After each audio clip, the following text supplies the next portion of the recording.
you need a strong team.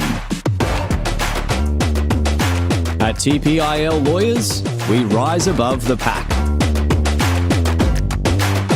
When it comes to your total and permanent disability and compensation claims, choose TPIL, the personal injury lawyers. TPIL Lawyers, proud partner of AFL Queensland.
I'll just unmute G for now.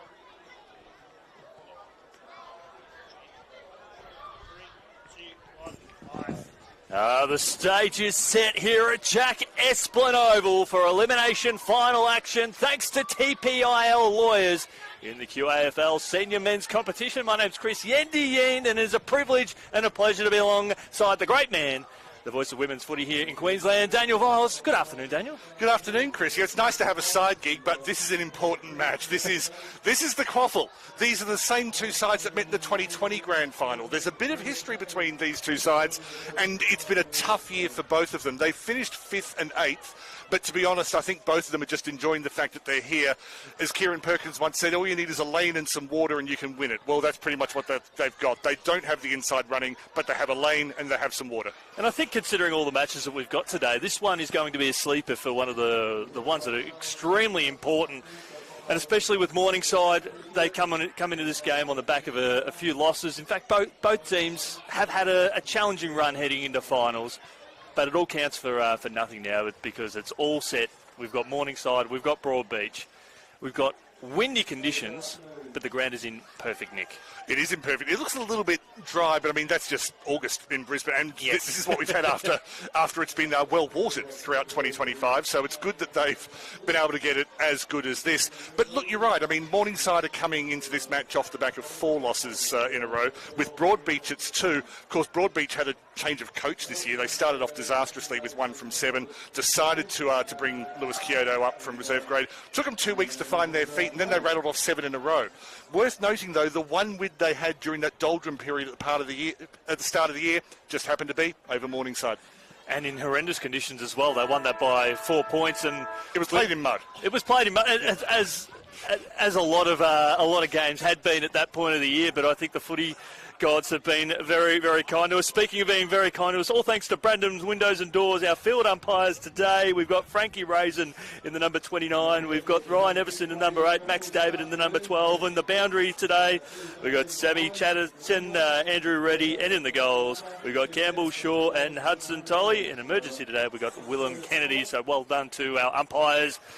And a very big well done to one of the superstars of the QAFL Senior Men's Competition, thanks to TPIL lawyers, making his 100 game milestone, Bradley Hodge from the mighty Morningside Panthers. And that's, I mean, we'll talk about Brad specifically, but both sides have got a number of players who have been there, done that. Brad Hodge is one of the made captain this year. I think he's just played the 7 games this year, if I remember rightly. He has spent a fair bit of this year out. However, he's on the field at the business end of the season. If Morningside manage to have a run this year and get in the position where they can defend their premiership, I think the struggles they've been through this year will just make it a bit sweeter for them, and specifically the struggles for Brad Hodge. But 100 games as a ruckman, this is a tough competition. This is, the QAFL is a physical competition. It does take a load on you. He's in the engine room and he's reached the century. Worth celebrating. And I wonder if he could very well be a contender for the TPIL lawyers player of the match that we get to get the pleasure of adjudicating today. And I think if Morningside are going to win today, he's going to have his authority stamped all over it. But one player that I'm eagerly looking forward to for Broadbeach, I mean, I can think of many, but the only time I've seen this player, I've had the privilege of calling this player live, and this is me name-dropping Daniel Viles. In the VFL, Maxie Hudson in the number 36. He's played some good footy through the Gold Coast Academy. And played in some VFL footy as well, so I like looking at that talent. But no, I have to look at number 9, Liam Nelson. He is just an absolute outstanding player. He was best on ground in the very first grand final that you and I were able to call, I think back in 2021. 2021, yeah, when Broadbeach, in the middle of 2 seasons where they were basically, well, in one year they were undefeated all year. No, sorry, both years. Both years they were undefeated all year, and managed to lose the big one. And then the one year they had a few losses during the year, they won it, and Liam Nelson was outstanding that day. But no, I do like your selection of Max Hudson as well. His direct opponents, at least in the pre-match matchups, which all teams lie about, but it's good to start with. But Oscar Tanks, first year in senior footy, was a star in the Colts Premiership side for Morningside last year. It was a big day for Morningside. They went down in the reserves but got the other 2 premierships. But there is a bit of young talent time on show today, and I don't like to overemphasise the teenage players because there can be a bit of a tendency to just talk about the QAFL as though it's purely a draft factory. It is partly a draft factory, but proving yourself at senior level is something that players use this competition to do quite successfully. Oscar Tanks is someone who now gets to play in a senior final. Big day for him. It's certainly magnificent. Definitely a big day for him, and we have both teams at the moment going through their processes, but it's going to be a big day for 6 other clubs tonight, this afternoon, because we've got Palm Beach Currumbin hosting Aspley, Redland Victoria Point hosting Surfers Paradise, and we've also got Labrador hosting Maroochydore. That is going to be a fantastic game. And while I get the opportunity as well, I'll do a quick around the grounds in the VFL, because we do have Brisbane playing in a final today, and it's three-quarter time over at Brighton Homes Arena, and it's Richmond 10-5-65 leading Brisbane 9-9-63. So that's going the journey.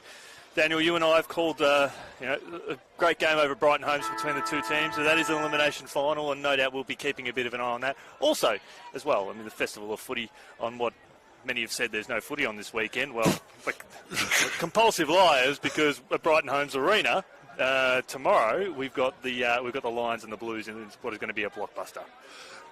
It's the AFL is not, the sport is not called AFL. The sport is called Australian Rules Football. You can call it footy, you can call it Aussie Rules, but the sport is not AFL. When there is no AFL on, there is still plenty of footy, which is a nice little segue into the Maccas junior finals happening around this weekend. The estimate from AFL Queensland is that there are approximately 2,650 junior footballers around Queensland playing in a grand final this weekend. If there's normally a lot of noise next door to where you live, and today it's quiet, they're probably playing in a grand final. That is the likelihood. YouTube at the moment, I know there's millions of videos on there, it is currently 85% full of AFL Queensland grand finals. That's everywhere you look. There's no room for cat videos anymore. It's all AFL Queensland grand finals in the juniors, and also up in Wide Bay, Capricornia and Cairns. I think we've missed the boat there. We need to just have some little cat videos as part of the logo sitting on top, and then everyone can have their full fix of footy and cat videos all at the same time. The only cats you're going to see today are the Broadbeach cats. I'm a dad, can you tell? You think we'd actually workshop that, didn't you? I think people realise that. Let's talk about some footy. We've got the great man Harrison here on camera. The toss has been run and won, and Morningside, they are kicking with the breeze. They're kicking to the right of your screen. Just through your general observations of both teams, how do you see this one going? Look, the beauty of this game is that I can have a genuine no idea, and people get what I mean. As I said, Broadbeach, they've snuck in 8, but they did win 7 in a row before losing their last couple. If anything, they've got the momentum, and they've probably had slightly the lesser of the poor run with injuries as well. The wind will be a factor today. We can't feel it from where we are, but you said with the wind going from left to right, and that's true. The big wind is actually going from west to east, which means away from you as you're looking at the screen. So it's going straight across the ground. It's on a bit of an angle, yep, but it is largely probably over towards the scoreboard would be about right. Well, the 100 gamer in Brad Hodge is in the ruck up against Adam Hull of the Cats, and Frankie Raisin lands the ball on the deck, and Hull wins it for the Cats, but it's hacked forward there by the Panthers up towards high half forward. That came from Tommy Horn. And Broadbeach players will appeal for deliberate out of bounds, and Frankie Raisin says no. We'll see a boundary throw in right in front of the scoreboard where you say the wind is blowing. That'd be a fair old deliberate out of bounds from that angle. It's on your opposite foot too from Tommy Horn. Still a bit of excitement. But over in the southeast corner of the ground, so this will be into the wind from the boundary umpire. Hodge takes possession, goes deep inside 50, up towards the corridor, hits the deck. Dangers at the back, trying to rush it through, and I think he acted well enough, Ryan Dangers, the very experienced campaigner at fullback. Scores opened in a minor way in favour of the Panthers. And we're inside the opening minute here, thanks to TPIL lawyers.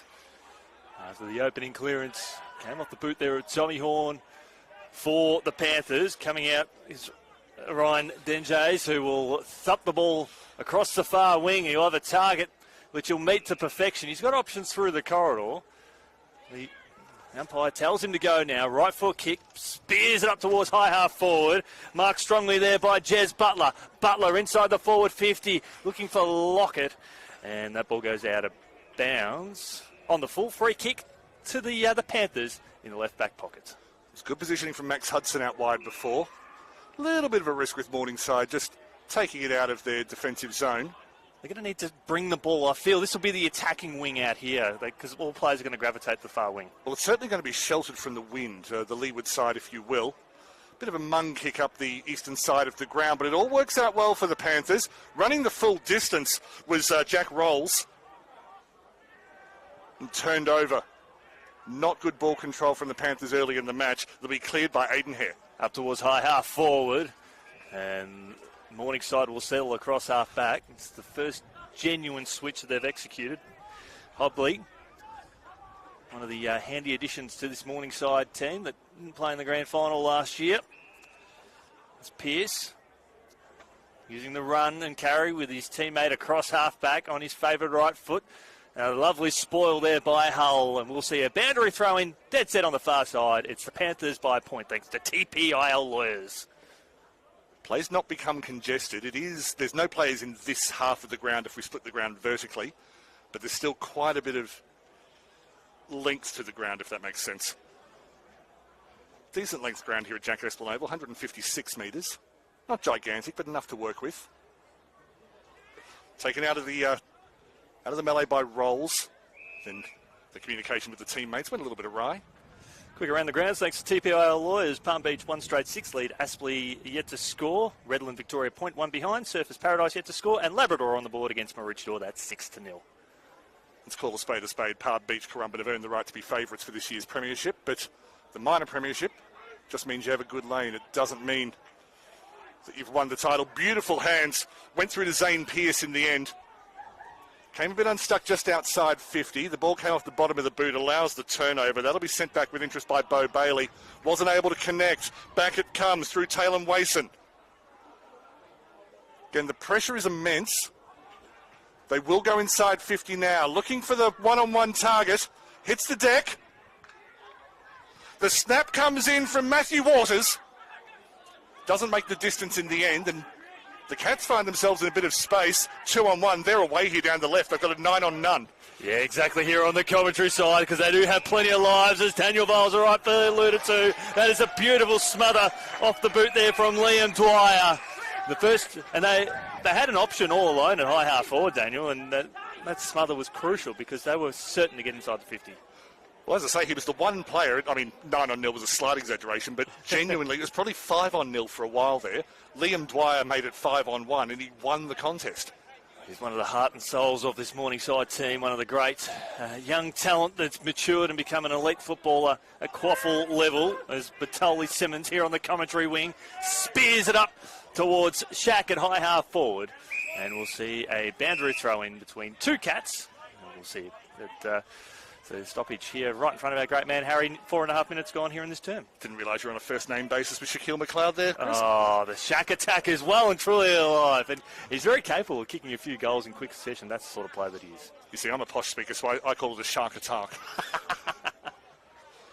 Morningside with the better of territory early. Hodge ended up taking it, standing and delivering. The ricochet suited Morningside. The shot comes in from Rolls. And it couldn't have been less lucky.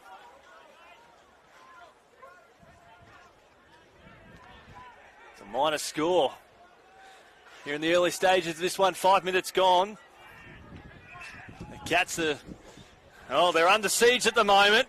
They're trying to work their way through here, the Panthers. Lovely pick-up, handball up towards the corridor. This first goal should be coming any time now. Right foot kick around the body from Waters, and he's got the first goal of the 2025 elimination final at Jack Esplanade Oval.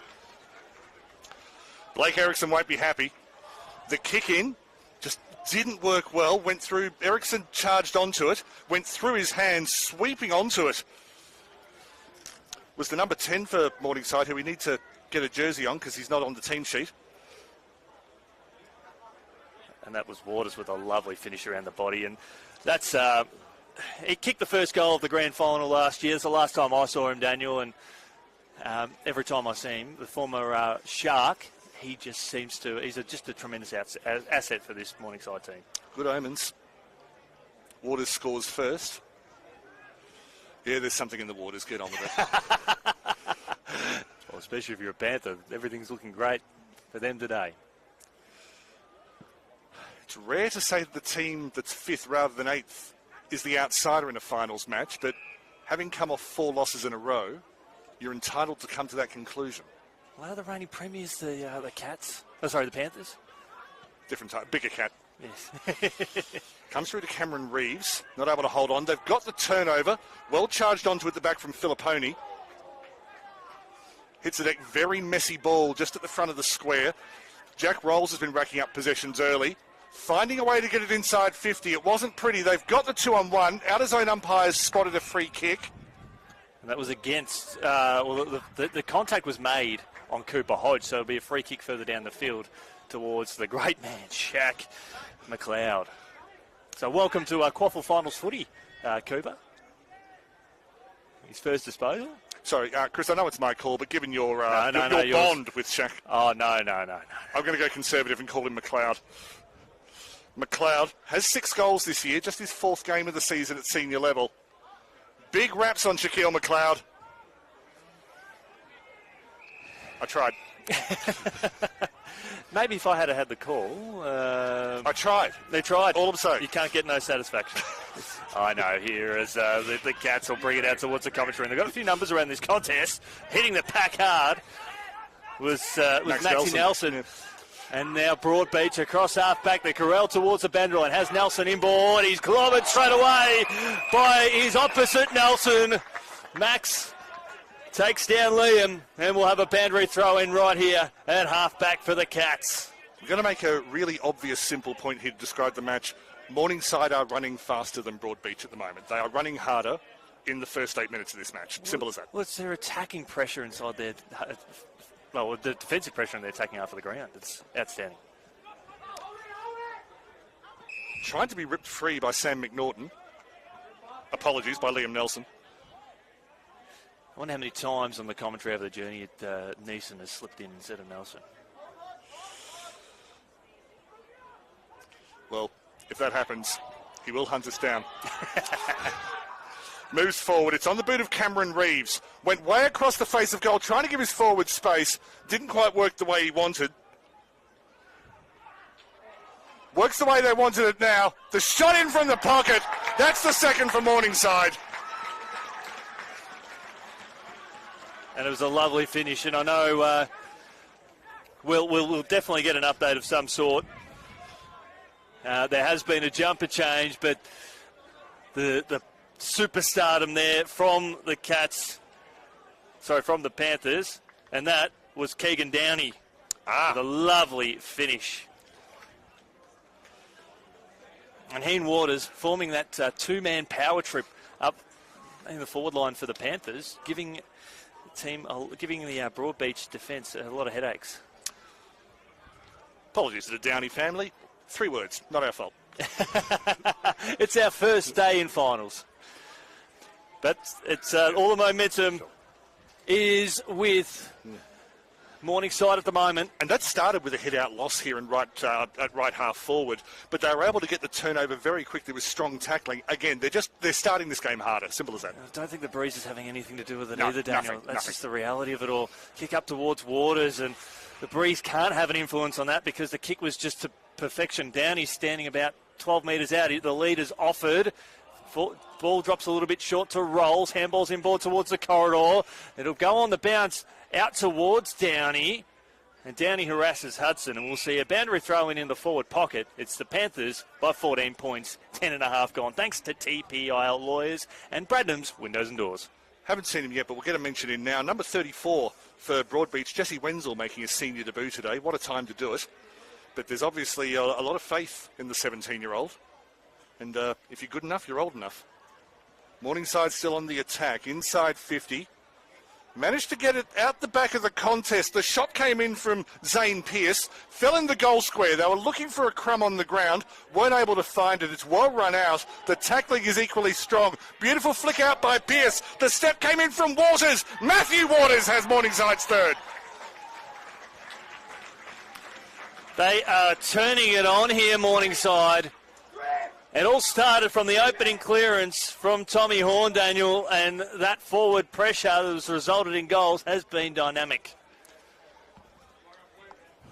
Well, you can call it 3 goals in 7 minutes. You can call it 2 goals in 3 minutes. Either way. And you're right. We know the wind is blowing essentially from us, away from us. There's a slight advantage to the right. But that bullet-like kick that you described over on the far side of the field, that was windproof. Yep. That would have sliced through a tornado. It was that accurate. But that just shows that this team is on.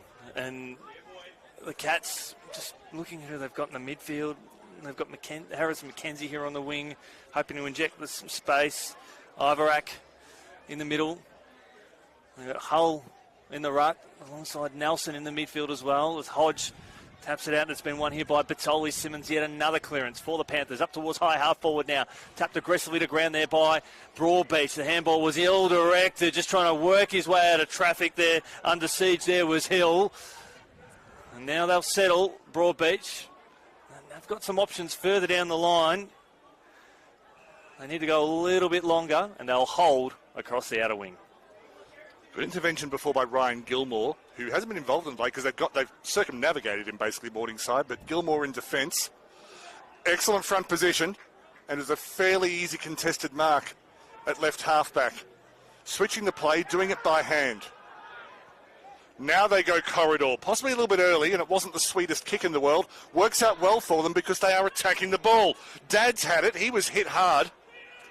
Turnover in the middle of the field. A bit of energy from Broadbeach yields the result as it goes through the middle from Gilmore. Gilmore now with a thumping kick up towards high half forward. A strong one-on-one. The umpire allowed it to go, which was fantastic there as the two 11s combine. It's Lockett working hard there for Broadbeach on the far side of the wing. Lovely pick up there from the Panthers. Just a bombing ball. It'll be a chaos ball on the far side. They'll appeal for deliberate, but there was no way that was. And Frankie Raisin agrees. We'll see a boundary throw-in on the far side. Thanks to TPIL lawyers. Good to see a number of the men's players have been watching the women's comp and appealing for the lasso rule. I think that's. Based on the appeals today, I think there's going to be a concerted push. Quick around the grounds. Labrador 19, Maroochydore yet to score. Aspley by 3 points over Palm Beach Currumbin, and Surfers Paradise by 8 over Redland Victoria Point. It's going to be windy at all the grounds. Almost rugby passing in the middle of the ground. I don't mean to imply that it was a throw, but when Jez Butler received that ball, he was basically in a cul-de-sac. Broadbeach have occasionally wandered into the front half, their front half of the ground, but they haven't been able to pitch a tent or anything remotely resembling one. Turned it around. That's returned with interest by Dinges. Went route one, nearly worked. In fact, it has worked. They've retained possession. They finally had some players behind the ball in support. Cleaned up at the back by Lovig. Played for Queensland this year. Batoli Simmons calls a player with him. Has a trundle down the wing. Kicks to an outnumbered contest. Davey Levchuk at the back. Thought he had control. He'll regain now. Brings it out wide. Tries to settle it down as Dinges was the port in the storm. Just a clash between two Morningside players. It enabled Broadbeach to make the most of the extra number. Heart was in the mouth, wasn't it? It certainly was when the shack attack comes a little bit aggressively, but it's a kick through the corridor. It had too much aggression. Here's a chance for Rolls. He has been outstanding. Handballs to a teammate who was flat-footed. Back inboard. Left foot kick. It goes away to the left and snuck in through a point from Oscar Tanks. Who from memory is a left-footer, so he was on his stronger side. Quite a few left-footers in the Morningside team today. It's a well-balanced side in that regard. Especially running through the midfield as well, just to create some diversity. You certainly get that. Archie Hill bombs it, finds a target, and it has been held. For a moment I thought that was dropped on impact, but it was held in the end by Adam Hull. The Hill-Hull combination working perfectly. Finally an inside 50, but of no real meaning. I'm not sure they've had a disposal inside 50 yet in this quarter, Broadbeach, and we're over a quarter of an hour in. Well, that's their second inside 50 they've kicked out of bounds on the full for this quarter. Is there a clanger inside 50 stat? Well, you've got to get the ball. You've got to have a clanger inside 50 at this stage. Dad's a right halfback. Dad's now. He's got Waters further down the line. That lead is ignored. Then he'll end up coming back. So looking for Waters to fly against Hudson. Hudson gets front positioning, does it well, the young star. It's good body work. And getting some great experience around the Gold Coast Suns. Left foot kick, just lobs it up inside the forward 50. This will be their first disposal, albeit that it was an errant one. And Dwyer getting in there. And if it wasn't for Liam Dwyer's smother a little bit earlier on, I think Broadbeach would have already been on the board early in this quarter. That was an important moment. At the time, it looked important. In hindsight, well, rather than allowing Broadbeach to, say make the result 7-6 or whatever it was at the time, it's 21-zip. And then they're getting some good service from Hodge. Kicking it away to Gilmore probably wasn't in the plan. The more that Gilmore gets involved in the play, the better they look. Bombs inside 50. They're looking for a change of luck, the Cats. Hits the deck, and the calmest of intercept marks taken in defence by Luca Winton. It was almost like he was in one of those old movies where all the bad guys crash into each other and the good Charlie Chaplin just stands up and says, "What was all that about?" Dalen Wason for the Panthers sends the ball up towards the 100 gamer. Now that held up in the breeze. And he just nursed it to perfection. I think it's certainly going to be his day today, Brad. He started off strongly. He's told to go. The kick was ill-directed. You pump him up, he shoots you down straight away as Gilmore pumps the trigger. And Gilmore sends through the opening goal for the Cats. It might have taken 17.5 minutes, but Daniel Viles, he kicked that from beyond 50. They've still not had a stat inside 50, but they've got their first goal. Well, I suppose technically that was a disposal inside 50, but Ryan Gilmore, as I say, couldn't get into the game in the first few minutes as the Morningside, in a very disciplined way, kept their attack wide and only went really back to the goal square once they were behind him.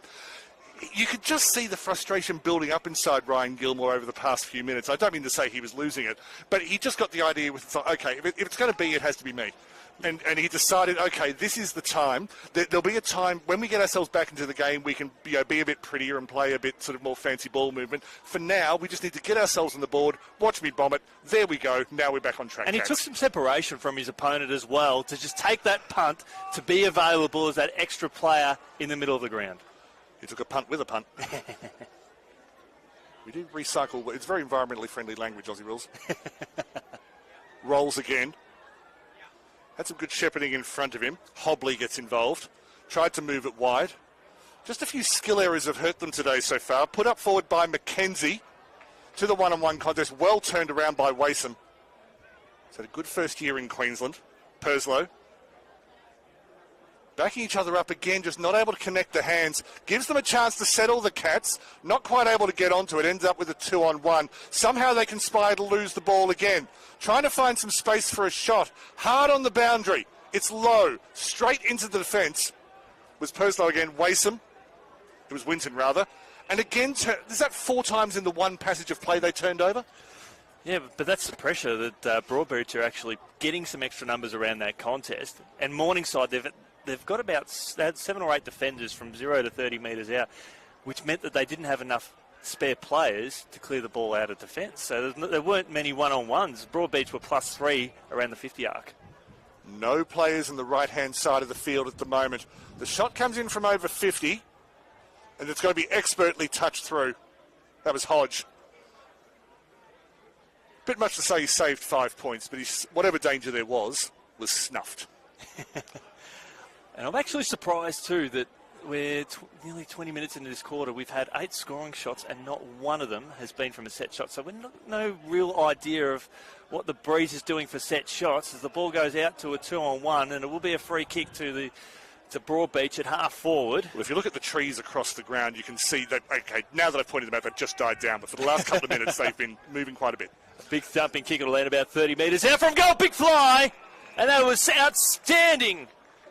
Just put the ball up to the right spot. And that's Ivarak. We talked about the need for a set shot, Daniel, as if on cue. And Ivarak, this is a big moment for his team for back-to-back goals when they haven't had many forward 50 entries. Another 18-year-old. Well, they're no longer kittens anymore. They are cats. They are purring. And he's kicked one. And the margin is trimmed back to 8 points here at Jack Esplin Oval. It's Broadbeach 2-1-13 to Morningside 3-3-21. And they've got 2 goals on the board, all coming from separate players. A forward by trade, Maddox Iverack, but when Broadbeach had conceded those couple of goals, they moved him into the middle just to get some size and muscle on the ball. What Gilmore's goal before did was just allowed the Cats to settle, and so they were able to move Iverack back forward. Had that happened maybe 5 minutes ago, Iverack wouldn't have been there to take the contested mark, but Gilmore's goal as a settler, that's part of what settling a team down means. It's not just an emotional sense. You also get to settle down your strategy and maybe put a few players back, go back to plan A, and they've come up with the goods. And you get that 6-6 that comes back in, Daniel, it means that they get a chance to reset again. And even now at the contest, 10 minutes ago, Morningside get 3 handballs away and they're suddenly moving inside 50. The pace has picked up from the men in the blue and white hoops. Well taken by Hodge, just stood there and delivered. Tanks ran through the middle. Slipped it back, now trying to get a bit of width. That is a perfectly weighted pass to Cooper Hodge. They've got Waters up the top of the square. Pokes the kick, goes to a 1-on-2. Should have been picked off and wasn't. Trying to get front position, the Morningside forwards. They find a way out, the Cats, with some slick handballing and some off-ball running.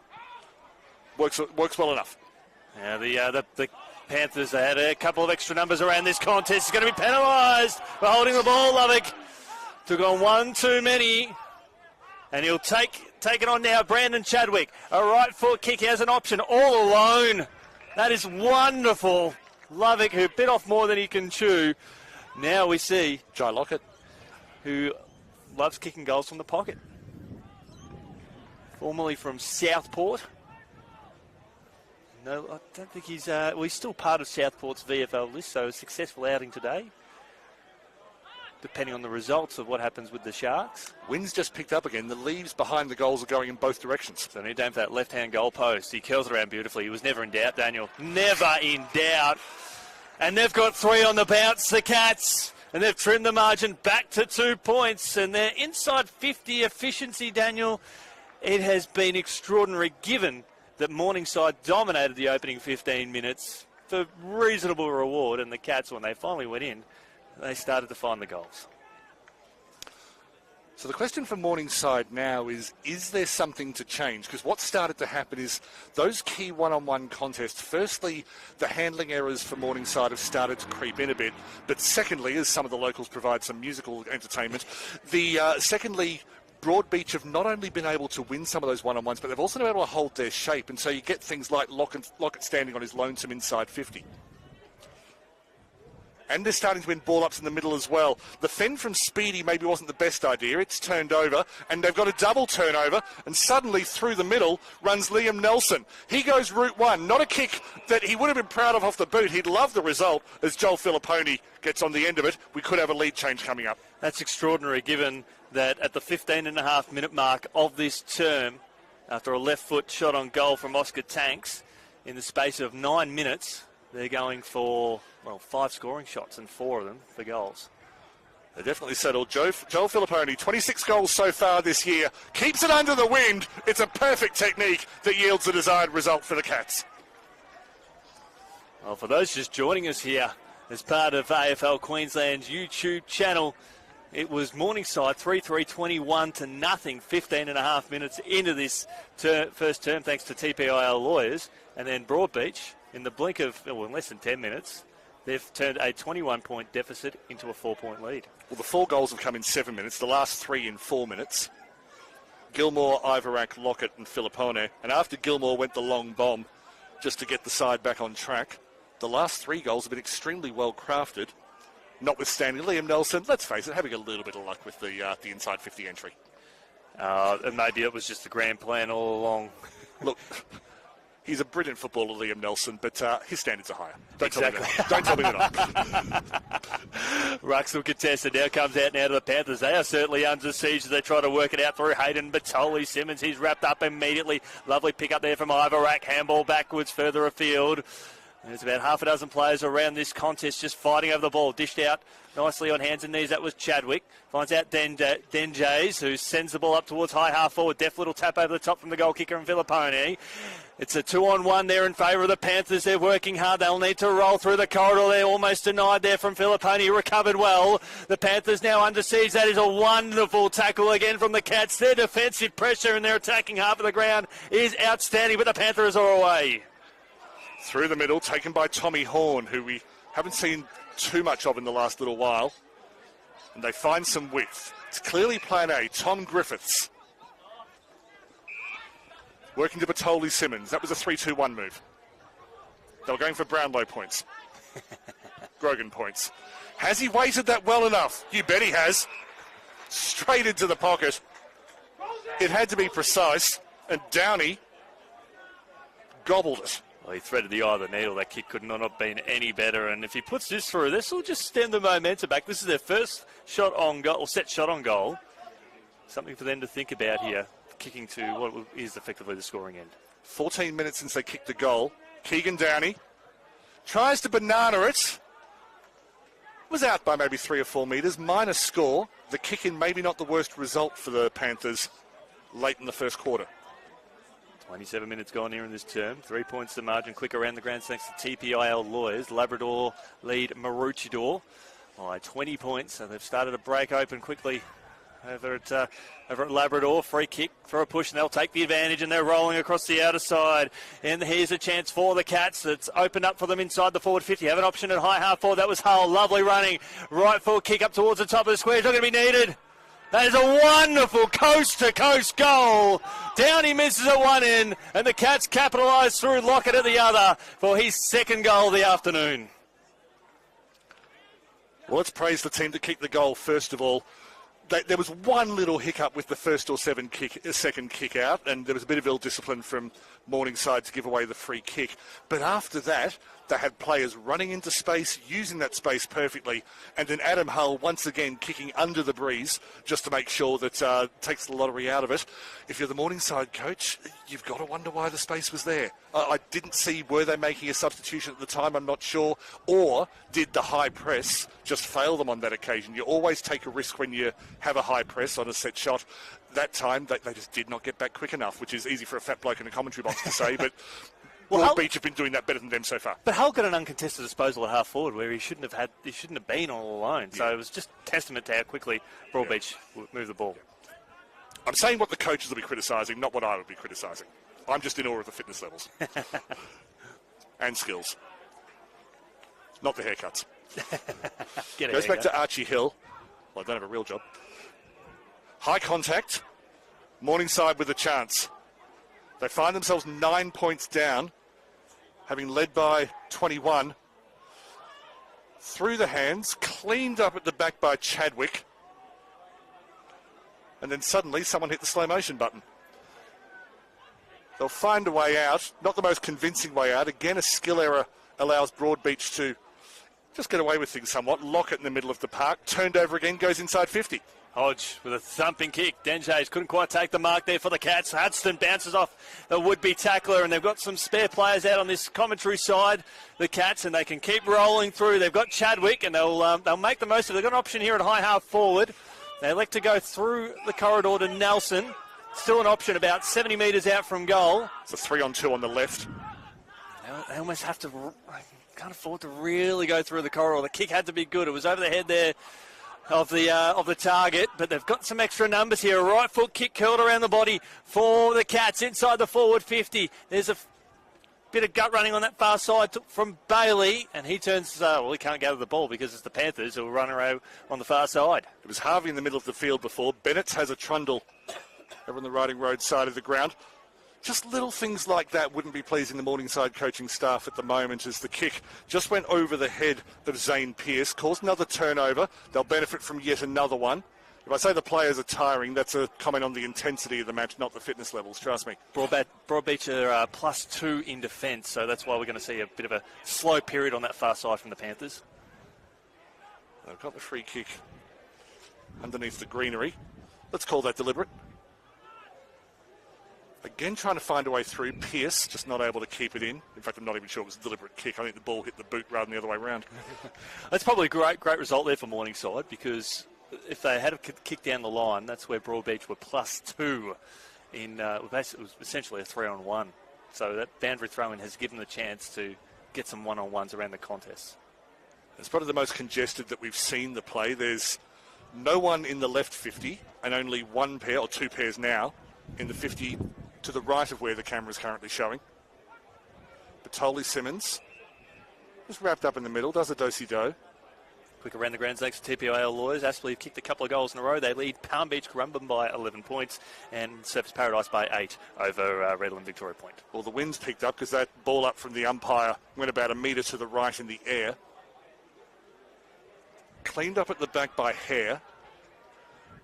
Broken tackles. Not really anywhere to go. They're a bit congested, Broadbeach, which is appropriate at this stage of the quarter. And yes, definitely arms over the shoulders as that mark was attempted to be taken. They're back inside 50. It wasn't that long ago we were saying they hadn't had a disposal inside 50, Broadbeach. They've now scored 5 goals. Beautiful pick up off the toes from Jez Butler. Came unstuck shortly afterwards. Play breaks down about 40 from goal. Sam Jasper just looking to be creative. Formerly in the number 37 in years gone by, crafting some wonderful work in the number 7 Guernsey as Morningside under enormous pressure in defence, but Dolly Simmons lays the tackle. It's taken there by Broadbeach, and the 100 gamer, Daniel, he seems to be doing all the hard work here for Morningside, number 16. I won't say all the hard work, but I get why you did. And it was possibly, player did take a couple of steps before he was wrapped up by Hodge. Well, it was a quarter of 2/8, if you want to call it that way. Morningside with the first 3 goals of the quarter. Those were 2 to Waters, 1 to Downey. And then Broadbeach replied through Gilmore, Iverack, Lockett, Filipponi and Hull. It's quarter time here in the elimination final at Jack Esplin Oval. Morningside 3-4-22, trail Broadbeach 5-1-31.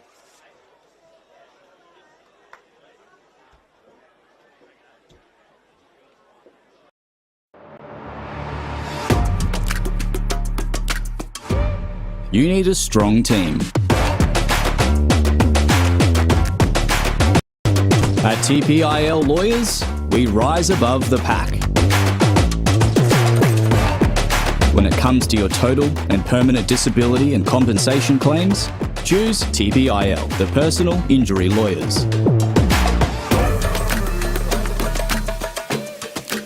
Kicking goals for Queenslanders since 1983.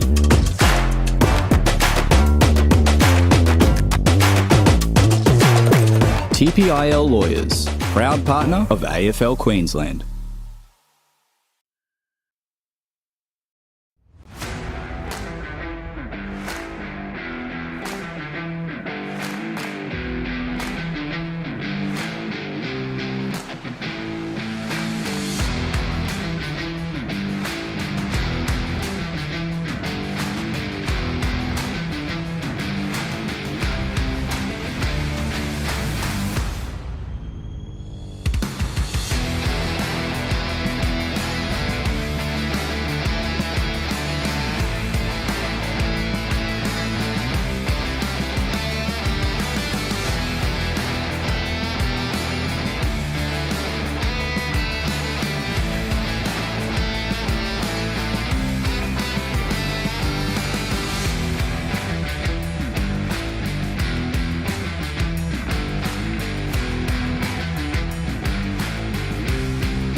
Good afternoon, welcome back here to Jack Esplanade. It's quarter time. Chris Sheen and Daniel Viles and the great man Harry with you this afternoon. It's Broadbeach 5-1-31 to Morningside 3-4-22. Your goal scorers for Broadbeach, Locker with 2, Ivarak with 1, Filipponia with 1 and Gilmore with 1. While for Morningside, we've got Waters with 2 and Downey with 1. Daniel Viles, a very, very interesting game between the half backs.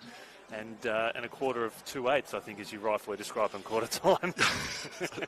Yeah, thank you, Mr. Murphy, for teaching me fractions properly in Year 7. But yeah, fascinating duel because, there hasn't really been a tussle so far. It's almost been cricket-like, where one team took turns to score and then, they declared and the other team came in and started scoring.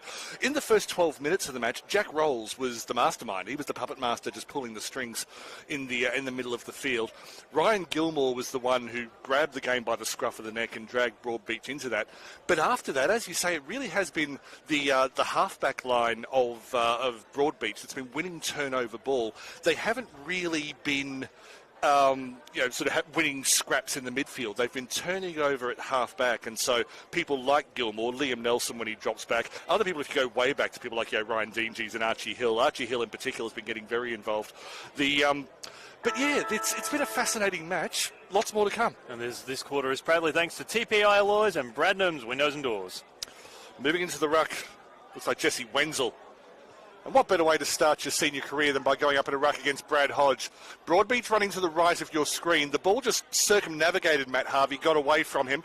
But Tolly Simmons had the benefit of the turnover, puts up a moon ball, heads out towards the bus stop, being chased by Bo Bailey. But it's turned over. Ryan Dadds going up the right-hand side. They get the ball just outside 50. Looking inside, holds up in the breeze, and that ball somehow just decided it wanted to be marked by Keegan Downey.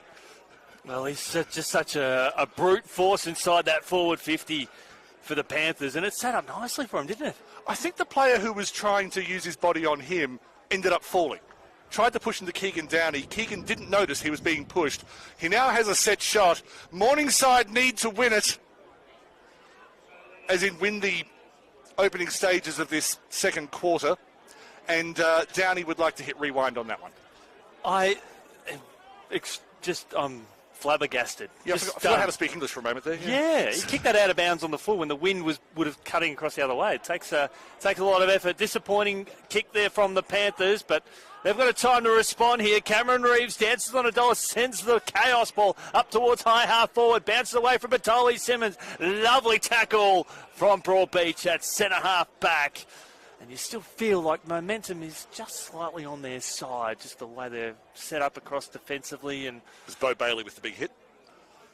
He's an imposing figure, Bo Bailey, as Hodge, speaking of imposing, left foot kick, hacked inside the forward 50. The wind has brought that back, and Tommy Horn pulls the trigger and drops the hammer on their first goal since midway through the first term.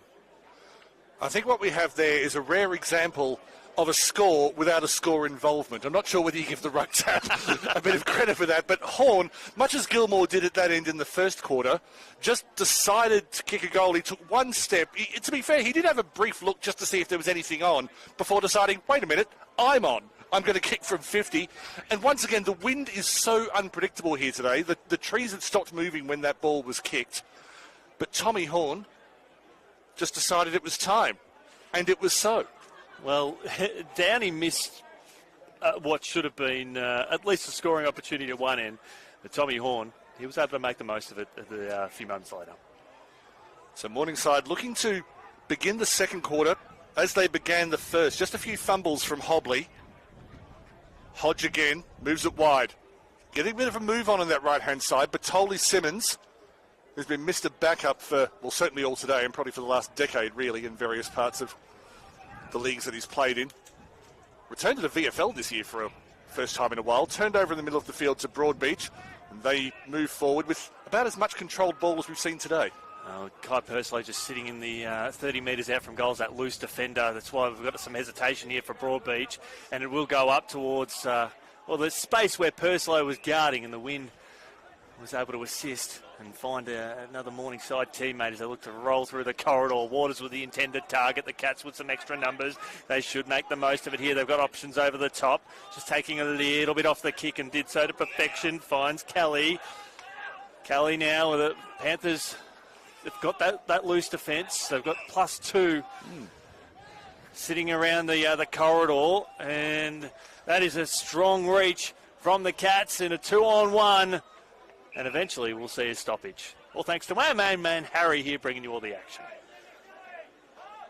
It's just making sure that Jesse Wenzel had his arms attached by the end of that. It was almost like that Native American form of punishment where they tie a horse to each limb and get them to run in opposite directions. Welcome to the finals, Daniel. In form, hacked away. About 4 punches did nothing. Ericsson ran back to gather it. You can see the winds picked up. Was steady to hair, but he was a stationary target. Works out all right for them. Liam Nelson on the right-hand side. Goes to the contest at centre-half forward, and attacking it from the back was Luca Winton, who was all over it very early. And Winton, just one of those loose defenders, is able to find space, and he found Bartoli Simmons also in space. Just has to go further down the line to Dads, who's actually running away from him in a 2-on-1. The kick had to be good. It slips over the back. Dads will hope to keep it in, and that he does. Runs it at full-chested. Has an option at centre-half forward. Just bounces away from him, though. The Panthers, with the aid of some extra numbers. Tanks, he's wrapped up immediately. We'll see a stoppage 48 from goal. Ericsson had him covered, but some good hands from Tanks at ground level because he was running in one direction. It was spinning away from him in the other. Went for the one-handed pickup, and it stuck. Another pot shot, this time from Hodge. Fair way out in towards the pocket. Downey. And he's had his sighter this quarter. He'll kick this. He'll kick the hard ones, miss the easy ones. But this is his 3rd set shot on goal where he's got a point and out of bounds on the full. Gone with the left foot. Goal umpire likes it. Predicted by Chris Yeen. Finished by Keegan Downey. So he's filled the book from set shots, Keegan Downey. He went with a point out on the full and a goal. So has he got the jitters out the way now as the Panthers take the lead again? Only he can know what's going on inside his head, and we're too far away to read his facial expressions. But what I liked about that was a mental test for him, that set shot. Getting the what happened earlier in the quarter just completely out of his mind and saying, okay, I've got a chance to score a goal here, now. I don't know whether there's a team psychologist here at Morningside or whether Keegan's done his own work or whether he's just a generally sort of phlegmatic kind of person anyway. But the ability that he had to settle there and kick the goal was impressive. He's got some good things going for him, Keegan Downey. Maybe he should opt to kick on his opposite foot quick around the grounds. Aspley by 5 over Palm Beach, Currumbin. Surfers Paradise 40 lead Redland Victoria point 20. Labrador 36 lead Maroochydore 13. So we've got the big one here. We've got the close one. We called it at the start of the game. This was going to be the most intriguing match on the card thanks to TPIL lawyers and a game that has spanned nearly 40 minutes. It's already living up to the billing. Rematch of the 2020 Grand Final as Broadbeach will pump the ball back inside the full field. He sat up beautifully, Daniel Viles. That couldn't have been kicked any better. Well, the wind appears to be going slightly to the left now because we've seen some fairly long shots going from right to left, and that one definitely held up in the breeze, read beautifully by Joel Filipponi. And I think of this match here. This is a wonderful conditions here for Filipponi. Must kick this goal. It's coming back late, but not enough minor score. The very first QAFL game I ever called, Daniel, was following the footsteps of Hannah Davies. It was the grand final rematch, and it was between these two teams at this ground. Oh, sure. So there's a bit of history there for you. So I appreciate these two teams very much so. Oh, they're big teams in the history of South East Queensland football. The punch in the middle of the field goes sideways. Broadbeach are able to get the better of it. They're straight back inside 50. Kick didn't quite go where it was intended. Lovig was all over it. Liam Nelson somehow slipped the pass back to Ivarak. Retained possession. Sam Jasper. Jasper on the run. Misses to the left. And they were kicking those goals on the run in the reserves as well, which was comprehensively won by Morningside as the kick comes out towards half-back. Was dropped by Wenzel. Hodge again. Cameron Reeves dances on a dollar, just lobs the ball up. Was looking for a teammate out of his back to play. And getting his hand up there was Denjay's. And we'll see a boundary throw in right here on the commentary wing. All thanks to TPIL Lawyers and Bradnam's Windows and Doors. Both sides bringing the changes. Jez Butler back on for the Cats. Tommy Holland taking a break for Morningside. Filipponi and Ivarak off for Broadbeach. Good use of the body from Hodge. Could say that in any of his previous 99 games as well. Got it to McKenzie. Apologies to Bennett. But Holy Simmons somehow got a kick away under pressure and played the wraparound. Looking for a target in the pocket. It looks to be slightly undercooked and just run over the boundary as the City QAFL Imbecine takes the battering, which is the opposite of the product that they serve. Maybe they should reconsider their business model there. No. I happen to have been there and I highly recommend it, and no, I didn't get paid for that. Great to see the two field umpires too just running just to assess, break up any retaliation as the ball slips over the back of the two ruckmen. Waters went up for the Panthers. It's taken here by Broadbeach. Ricochets off his teammate's back, hacked forward by Lovick. Couldn't quite find his teammate inside the forward 50. The Morningside looking menacing. Broadbeach now will run through the corridor again. And they've got an option deep long. Hull will have to be the next link in the chain if he can get rolling. So Hull, the ball will fall short. Just how short? Has some support with his teammate there as it's socket off the ground. That'll be as close as deliberate out of bounds as you'll see this afternoon. Has been called so. That was Hobley, who I don't know if he had another choice. But yeah, the pressure was put on by Cooper Hines before that. Broadbeach behind for the first time in a while. Not for long. The mark has been paid. There was a moment there where I thought it may have bobbled in the tackle. And you can tell it's a good mark because it was taken by the away team and the ground is deathly silent. But Adam Hull, who Chris and I thought Hull scored the last goal that Broadbeach scored in the first quarter. I think it was credited to Lockus on Play HQ, but I'm fairly sure it was Hull. We might check that out at half-time.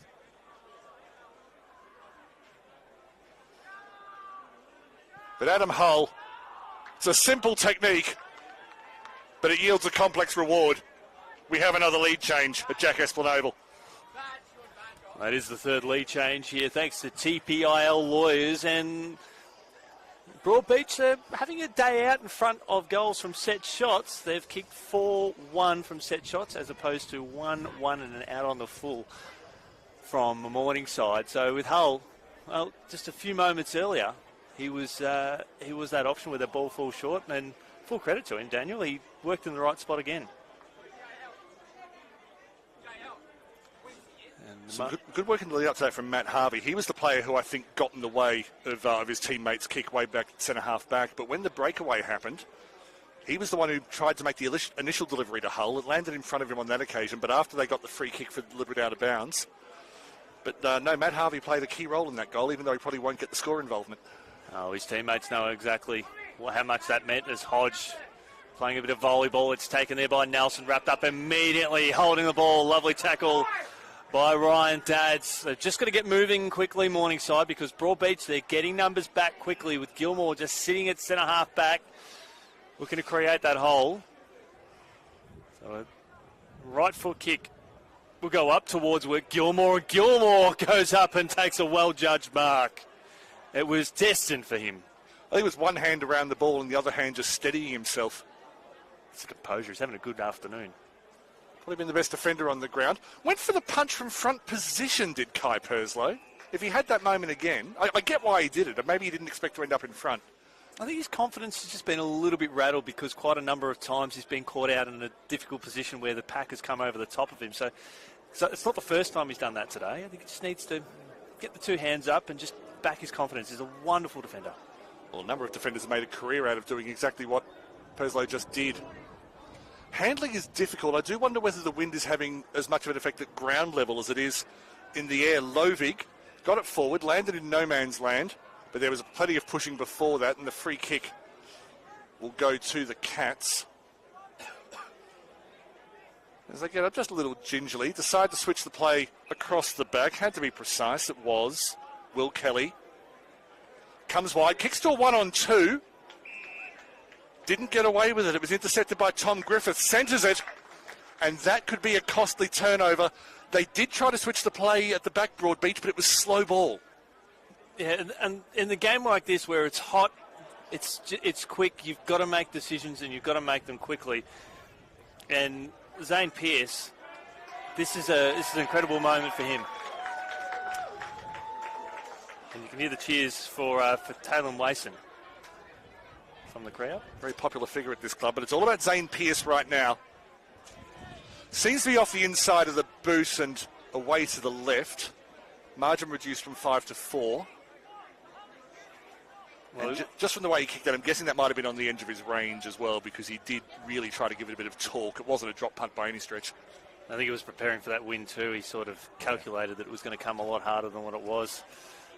This ball goes on the far side, quick around the grounds, thanks to TPIL lawyers. And Aspley 4-1-25 lead Palm Beach Currumbin 2-7-19. Surfers Paradise sprinting away over Victoria Point 47-21. And Labrador, they're 44, leading Maroochydore 19. Well, thanks to TPIL lawyers, but we've got the close one today here at Jack Esplin Oval. Yes, Palm Beach Currumbin having some accuracy errors, so maybe it's windy down there as well. Good work in the ruck from Hull. Mr. Everywhere at the moment. But Morningside able to turn it over in the contest. Just came off hand, and Dinges, who's been a rock, played his 150th senior game earlier this year. He's been such a handy addition to this Broadbeach team, hasn't he? Just what he's been able to achieve at this club. In every single sport, there's a key defensive role where you just need someone who has a certain personality type, sort of very, very steady, very even-tempered, strong. Think goalkeepers, think wicket-keepers, fullbacks in several sports. Well, they don't panic, and that's what Dinges has offered this team. They've got some lovely speed. I think it might have been Jez Butler working hard. That handball was intercepted, but they're still running in vast numbers as Butler, who followed up that disposal 30 metres away. We love a double effort. He has that experience with the Gold Coast Suns, Jez Butler. So he does offer a fair bit of speed to this team. And I say that with the VFL program, as the kick is cleared there by the Panthers and it's seen out by Cameron Reeves.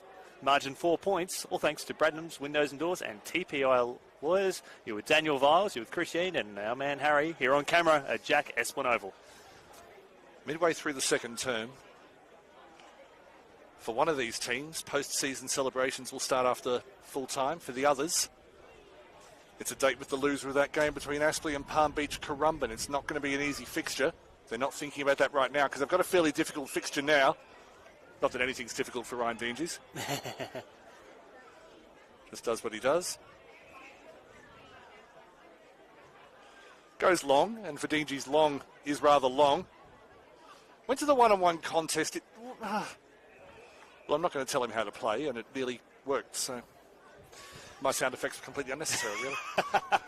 Just a quick around the grounds, thanks to TPIL lawyers. Palm Beach Currumbin have dropped the hammer with 2 consecutive goals. They lead Aspley by 6 points. Meanwhile, ball at half-back. Dinges just gets a kick further down the line. Strong mark by Hull. It's good work by Harry McKenzie before that, just to find some space. All one-on-ones down the line, so the switch definitely is not going to be the option. Just a spearing ball. And it lands in the arms. It could very well be of Perslow. It isn't. But it's the Panthers with the ball at half-back. Took his sweet time. Kept it wide. Nearly a one-handed mark. Lovely pick up on the ground from Dads. Goes inside 50. Keeps it in the pocket. Over the head of Downey, who went the go-go gated arm. I just feel there's a little bit of a lull in the game at the moment, Daniel. It's both teams are just sort of playing between the half-backs. There's not too much activity happening.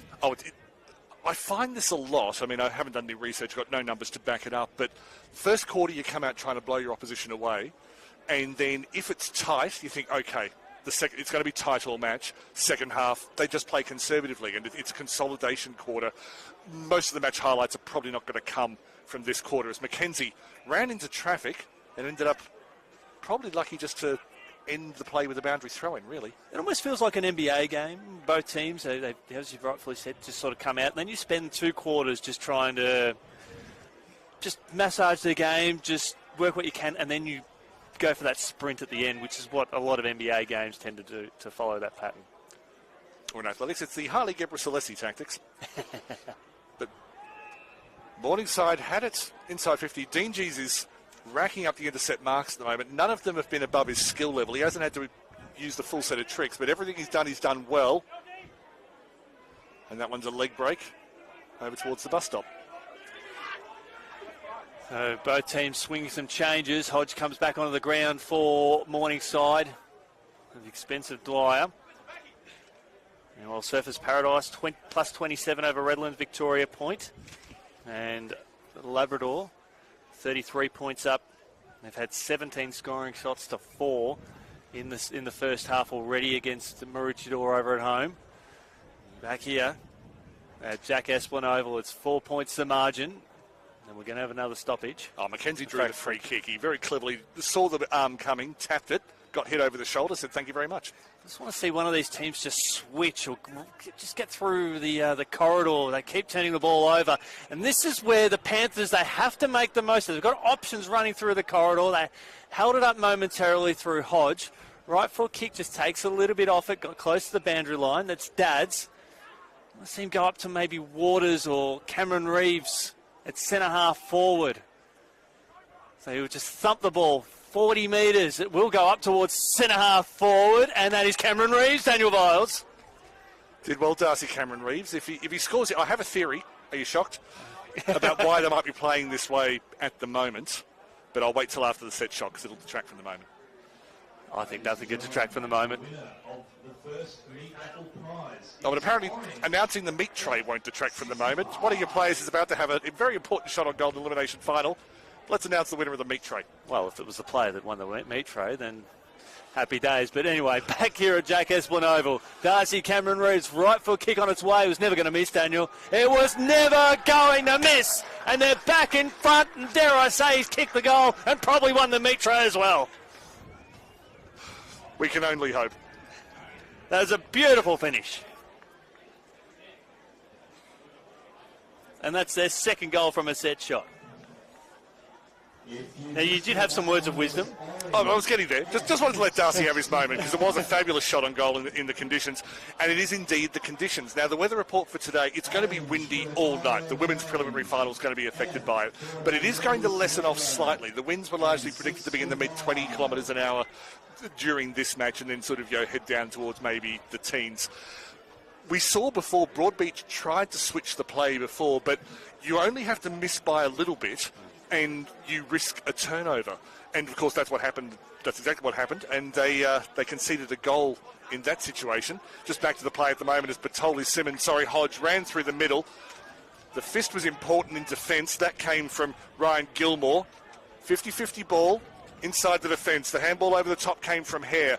Looking for a way out. This is as wide as the play's been for a long time. There was plenty of pushing and shoving back where the kick happened, and so the free kick will go, I believe, to Broadbeach.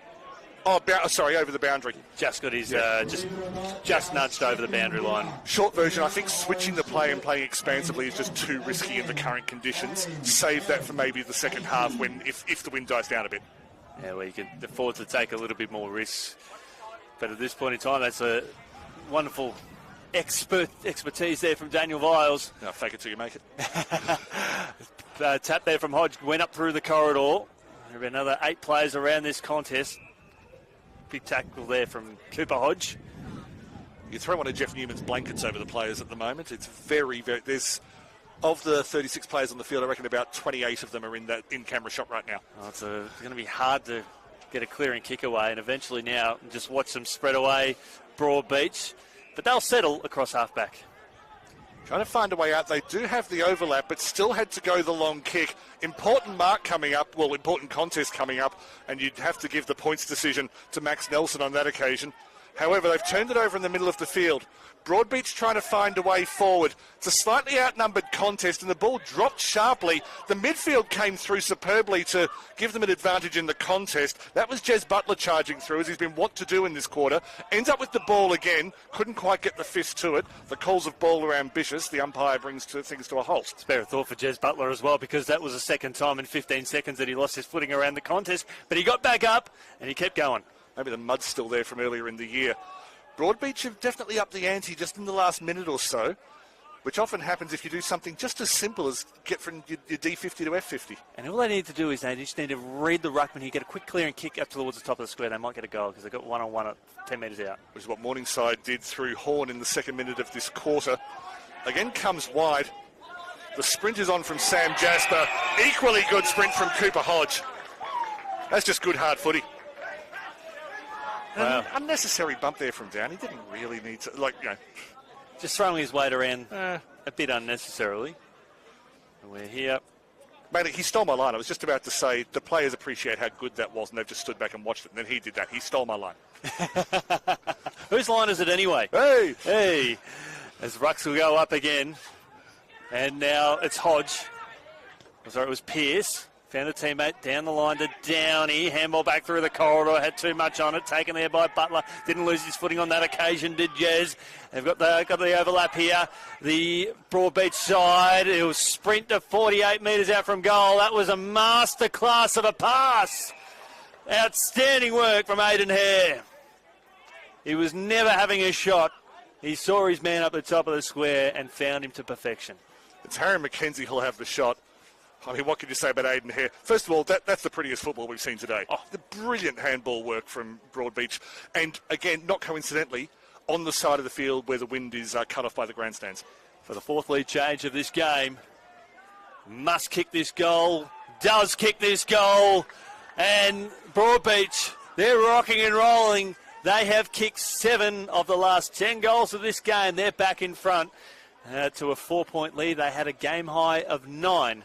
Earlier on, or late in the first term. 15th goal in 17 matches this year for Harry McKenzie. Named in the forward pocket, but we've seen how versatile he is. He was playing on the ball earlier, spent a bit of time out wide. Nothing unusual about that in the modern game, but your career's obviously going to go a lot further. Career is going to go a lot further if you do have that versatility, and Harry McKenzie has shown that he's got what it takes in several parts of the field today, including very calm set shot. But once again, I mean, I don't think there's anything in addition I can say about the brilliance of Aidan Hare in his work in tight space here on the right-hand side. And that's 5-1 from set shots today, Daniel, in these windy conditions. By comparison, 2-2 down the other end of the ground. There's a free kick to Morningside in the middle of the field to Batoli Simmons. I suspect that several of Broadbeach's shots at goal dropped cold by Batoli Simmons, recovers well, goes the banana, and ends up with a 50-50 ball inside the 50. The shot comes in from a fair distance. It's Elf, target to the left, but Morningside nearly turned mud into goal.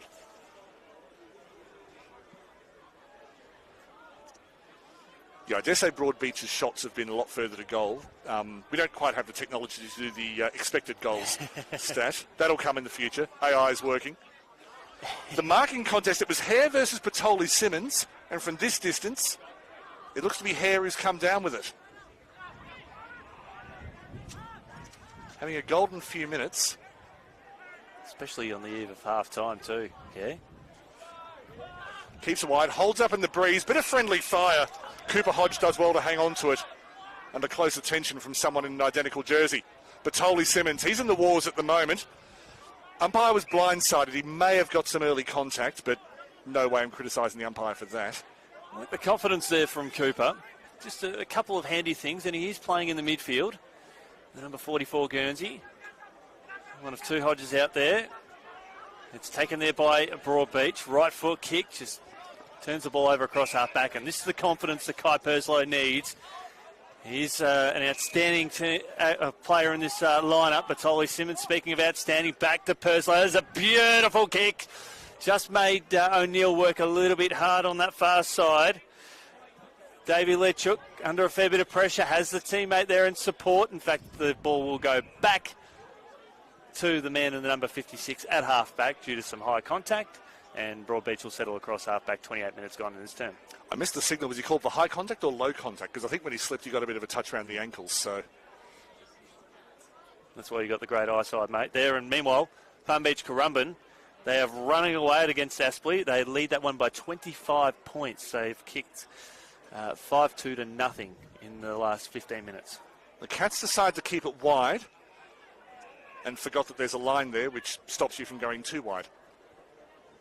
Thanks to TPIL Lawyers, Surface Paradise 8-6-54 lead Redlands Victoria point 3-3-21, and Labrador 40 points to the good over Maroochydore 59 to 19. So Daniel, this is the game that we... You just keep saying the other scores to point out how good this game is, don't absolutely, you? Yeah. But I know how good this game is. I'm here. You're death riding the other matches to keep people here. I feel spare a thought for young Kane Browning over at Palm Beach Currumbin. They're all doing a wonderful job, our callers today. All games have got callers on for the first time ever in QAFL senior men's history, all 4 games having 2 commentators. So well done to AFL Queensland for organising that. I think all major finals have got a minimum of two commentators, which we've never, ever seen before in the history of this competition. And we could do with some more if you're listening to us commentate and think, well, if that's a standard, I'm good enough. It's not hard. Bit of juggling going on just outside the front of the square. The players will be exhausted. They have really put in difficult conditions. It's not hot. They won't necessarily be sweating, but sometimes in windy conditions, ironically, it can suck the breath out of you. And it's 2 evenly matched teams too. Yeah. With enough on the line to keep them interested. Neither of them have put a red line through themselves for the premiership. Some good work in front from Davey Levchuk just to give his teammate the shepherd and make sure they got the turnover ball. You don't get a stat for things like that unless you've got a 1% budget. Good work with hands on the outside. It was Ivorak initially. They've been able to link up about 4 times on the right-hand side and then ran into a bit too much traffic. You've got to admire the ambition, though, and I don't think Lewis Kyoto, will be all that disappointed. Finds Horn in the middle of the field. So Horn, who was all alone for about 15 seconds, he'll play on now. Left foot kick, just pumps the ball along. He should have lowered the eyes a lot more. I think that was a shot on goal. I think he thought the wind might pick that up and he could clear the fullback. Well, he might have... May have anticipated that we were going to have a reset there. But you're definitely right, because he has a booming left foot kick. And he had a number of teammates screaming for it. Meanwhile, Broadbeach, with the ball in hand, they'll look to stay across that far side. It was a dangerous kick to a 2-on-1. They've got a chance to capitalise here, the Panthers, and it misses to the near side. I was about to say, by every measure, it's been Morningside's quarter. That would have cemented it. Could have had the lead going into half-time. Maybe going in 2 points down from Morningside's perspective is no bad thing. Just means the players stay a little bit hungrier during that half-time break. That's about a 60-metre kick. And then beautifully marked by Max Nelson. He's had a good game, Max.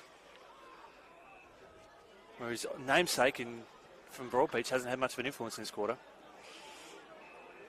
Commentator's curse. That clanger was entirely your fault, Christian. I'll own it, thanks to TPIL Lawyers. Don't throw them at us. Bo Bailey keeps it wide. Oh, if you've been wrongfully accused of a clanger, I'll be going to TPIL Lawyers. And they'll be helping out. They're the best in the business, Daniel Viles. Also thanks to Bradnam's Windows and Doors. Boundary throw in on that far side. Just left of centre. Hodge will be in the ruck against Wenzel. Wenzel did very well to get front position. And it is half-time, a quarter that went for 32 minutes. Very much identical as the first quarter. A game that has gone 64.5 minutes. It is Broadbeach leading this one by 2 points. A game that has had 5 lead changes in a pulsating first half here. Elimination finals football thanks to TPI Lawyers, Brandon's Windows and Doors. You're with Harry, you're with Daniel, you're with Chris, and we'll be back with you on the other side of this break.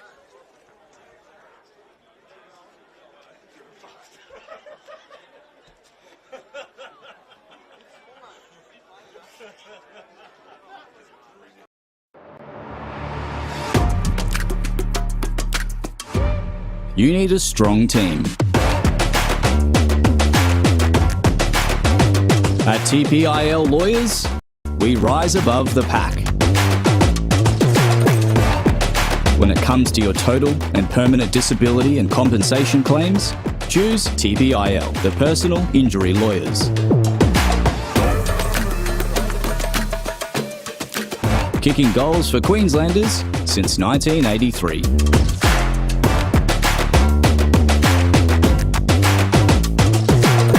TPIL Lawyers, proud partner of AFL Queensland.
Good afternoon and welcome back here to Jack Esplin Oval. Thanks to TPIL Lawyers and Bradnam's Windows and Doors. It's Broadbeach leading this elimination final against Morningside by 2 points. My name's Chris Yan, joined by the great man Daniel Viles. In comparison to all the other three games going on at the moment, Daniel, with a game that has enjoyed 5 lead changes, we are no closer to determining a winner out of this one. And very hard to pick out a TPIL Lawyer player of the day, given the evenness of this game. And while personally that may be a little bit frustrating for us, Chris, I do, like, from the point of view of just watching a good game of footy and having a good afternoon out, it's been fantastic. And the opposite of where there's been no standout players is there have been lots of players who have owned 2-minute periods of the match. We saw Harry McKenzie go through an absolute purple patch at one point. We saw Tom Bennett's just turn it on for a couple of minutes before. We saw Ryan Dingy's doing his thing where he made all of the marks look easy. But my point there is that he made all of the marks look easy in defence. Tommy Horns had 2 periods in this match where he's just decided, I've had enough of this, I'm going to take over. So there's a lot still to play for in this match, which is probably the dumbest thing I could say at this moment. You're allowed to say, well, duh, to that particular comment. But yeah, it's been fascinating tactically. The conditions are playing a role, not so much in deciding who wins, but deciding how the teams play. And let's just have a look at the goal scorers that we've got for this afternoon as well. For Morningside, who have kicked away a few times. Downey and Waters have each kicked 2. Cameron Reeves and Tommy Horn has kicked 1. For Broadbeach, Lockett with 2. Ivarak, Gilmore, Filipponi, McKenzie and Hull have each kicked 1 apiece. In that second term, and this goes to show probably the amount of stoppages that we've had, but we saw 5 goals kicked over a 32-minute quarter, which is quite staggering given that we saw a 32-minute quarter in the first term that produced 8 goals in a more high-octane game. So it's really, it's a genuine slugfest between these two quality and evenly matched sides. And the same number of behinds in each quarter as well. We haven't had a major injury, touch wood. There's no wood around. There's some. Yep. But yeah, so it's. It was a bit more of a stop-start quarter in the second one, just because it was a little bit more congested. The teams were pressing at both ends. I think we had a couple of times during the quarter where there were no players inside either 50-metre arc. So that probably accounts for why 2 very different quarters went for an almost identical period of time. But again, and just as we speak, the wind picks up. The enterprising thing for a commentator to say in this situation is, one team's got to take the risks and come off with it. Taking a risk on a day like today could just as easily lose you the game, and you could use the opposite cliche, which is whichever team holds their nerve is the one that's going to come out on top. So I'm going to close the cliche barrel and not take anything out of it, because we simply do not know how this game is going to go. We're just going to have to watch the story as it unfolds. Exactly. Quick around the grounds as well. TPIL Lawyers, Palm Beach Crummer 38 over Aspley Surfers, 40 over Redland Victoria Point and Labrador, 40 over Maroochydore. So we do have the close one here today, and Hodge sinks the ball inside the forward 50 there, and they've got an opportunity for the opening goal of the second half here. Here comes the Shaq attack, and he misses. Shaq O'Neill to the left of the stick, margin back to 1 point. He is starting to cook. Some deft work from Cameron Reeves before that. And Batoli Simmons getting involved as well. And he wasn't someone I meant to leave out of my hot streaks list just before.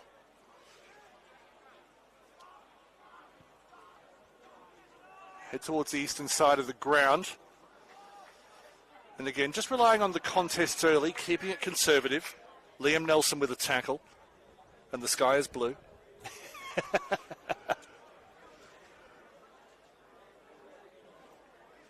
Chance to clear for Broadbeach. Kicked away to a 2-on-1. Maybe not the best attempt, one-handed from Luca Winton, but again, I don't know if the ball didn't swing away from him. Broadbeach regained possession. Try to come through the corridor. They need a kind bounce, and they didn't get one on the brown grass of the middle part of Jack Esplin Oval. They do, however, win a free kick. Fortune favours the Brave. It's good courage there shown by Aidan Hare just to put his head over the ball, was able to draw the contact. Yes, he slipped over and fumbled at the crucial stage, but he did have his head over the ball. Good courage shown. Aidan Hare didn't get it sweetly off the boot, and it worked. However you want to do it, not the first time that a missed kick today has gone exactly where they would have liked it to go, and Jai Lockett will go for his hat-trick. Well, they've kicked 5-1 from set shots this afternoon, Broadbeach, and they've been highly accurate. They kicked 3 straight in the opening term to this end of the ground. And set shots, they are absolutely crucial with conversion. And Lockett, he's already got 2 straight on the board. Has 42 goals for the year, including the 2 he scored today. About as prolific as anyone on either of these teams gets. Comes around to give himself a bit of talk. The right idea? Wrong result, but was it the right idea? No and no. Chris Hind, everyone. He's a right footer. I want to see him kick through the ball and kick the goal. He's more than capable, as Daniel rightfully pointed out. 42 goals this year. And he'll be eager to make amends for that. As the Panthers, well, both teams have traded missed shots at crucial stages of this third term, looking to land that opening blow. As Horn marks, the left footer, finds Wason, who look to switch across the far side. They've got Luca Winton. Broadbeach has clubbed it. And just over the head there of Lockett. Cameron Reeves offers a lead. That's ignored. Putting it out on the far side to Batali Simmons and Broadbeach. They've forced the turnover and they're off and running. Through to Jasper. That was a very enterprising run towards the end of the second term. Wants to go to the contest. In the end, a couple of Morningside defenders got in each other's way. Perslow had the touch. Working it back towards the middle. And Aiden Hare just nudging away individually from his competition. It's not a team game. He would, if you said, would you like to lose but win the Match of the Day award, he'd probably punch you. I would not want to take that risk, but they desperately need this goal, Broadbeach. The opening blow in the third term has not yet been landed.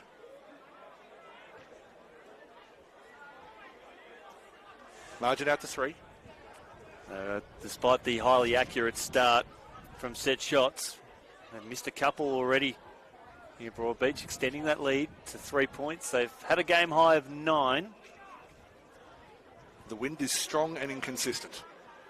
The Morningside will bring it out towards Cameron Reeves. Slips over the top there of Batali Simmons. The hyphens for the Panthers. We'll see a stoppage. You can just feel again that lull around the ground. Just the momentum of that first goal that will be kicked, whoever it comes to, will just lift the atmosphere around the ground as Bennett just comes onto the ground alongside Tanks, as Hodge takes it out of the ruck and takes a lovely clearing kick out towards Cameron Reeves. Brings it on to Tanks. The man has just come on the ground. Lovely intercept by Eriksson, but Tanks recovers well. Kick out towards Shaq O'Neill. He just needs to get around on his favourite right boot and kick the goal. It's a vacant goal square. It's got not it is touched on the line by Maxie Hudson.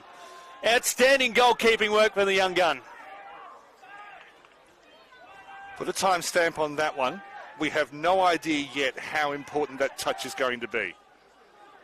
If it's a close match, if Morningside go down by less than a goal, Max Hudson will have a statue in bronze at Combermary Oval. I've put a couple of lines underneath that just to highlight the importance of that one, because it's that desperation, particularly from the young gun, it's that wins matches of footy. And there's no surprises. That's why he's been part of the Gold Coast Academy program and played some VFL footy this year. Hodge working in the middle, not able to get the clearance. It's Liam Nelson. Moves it wide. It was a deft handball. They're inside 50. Came from the back position, did Hull. He's been roving around all day, Hull. He's presented a target, probably, in terms of just presenting a target, he's probably done it more often than any other forward on the ground today. And particularly with the wind playing havoc with the kicks and the inside 50 entries, having a quick player who can cover a lot of ground, it's almost worth double. Kicked away, the mark not taken, turnover ball. Someone needs to get hold of it. Someone has got hold of it. And Broadbeach land the opening blow of the third quarter through Brandon Chadwick.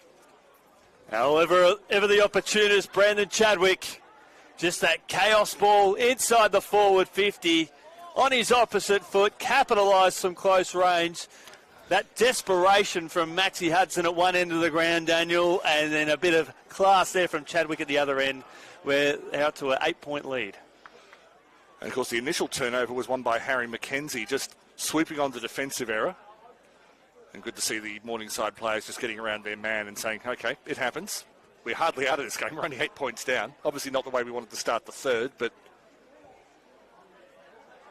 And so often, goal-saving act at one end. Keep it realistic, Daniel.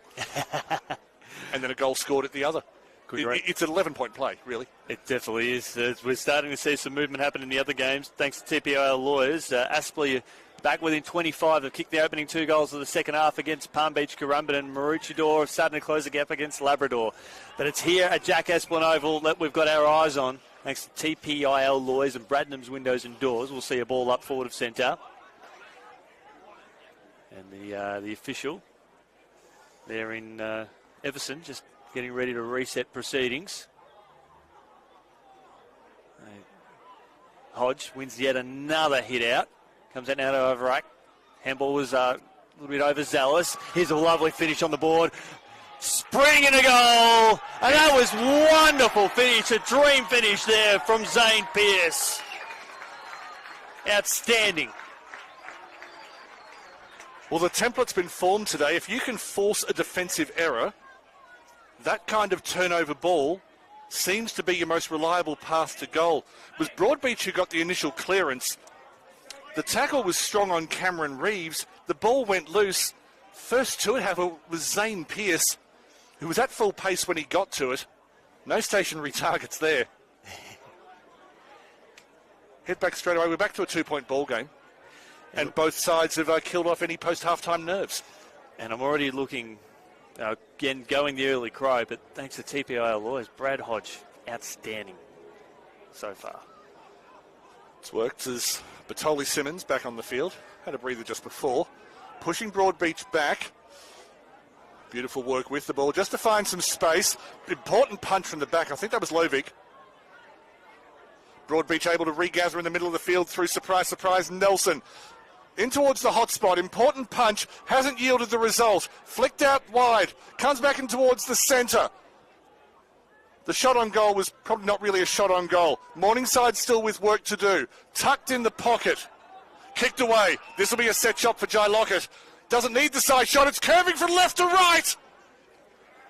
Had he been 5 metres away, as in further out from goal, maybe. Because it was coming back enough, wasn't it, Daniel? It had the momentum. Nice little in-swinger. Got the seam moving perfectly. Well, that's 3 points from effectively set shots for this quarter. For Broadbeach, who retain the ball now. They'll need to go up through the corridor. Kick there from Jasper. Oh, brilliant from Perslow. He's just worked his way into the game nicely, has Kai. Just after a few jitters in that opening term, really starting to improve on his game and showing he's a class defender. Speaking of class defending, some wonderful work there from Broadbeach. Kick was just a little bit overzealous. That was Davey Levchuk before. Strong tackle laid there. That was from Nelson, that from Broadbeach. Results in the turnover, giving the old fend off. Waters penalised, holding the ball. Free kick, and it will go to Matty Waters in the middle of Jack Esplin Oval. Didn't yield a long-term result, but Archie Hill's handball in traffic was superb. Had to move the ball out wide. Wason provided a target. I just thought I saw Matthew Waters hobbling a little. Wason, natural left footer. A twisting kick, corkscrewing inside 50. Interesting call here from the umpire.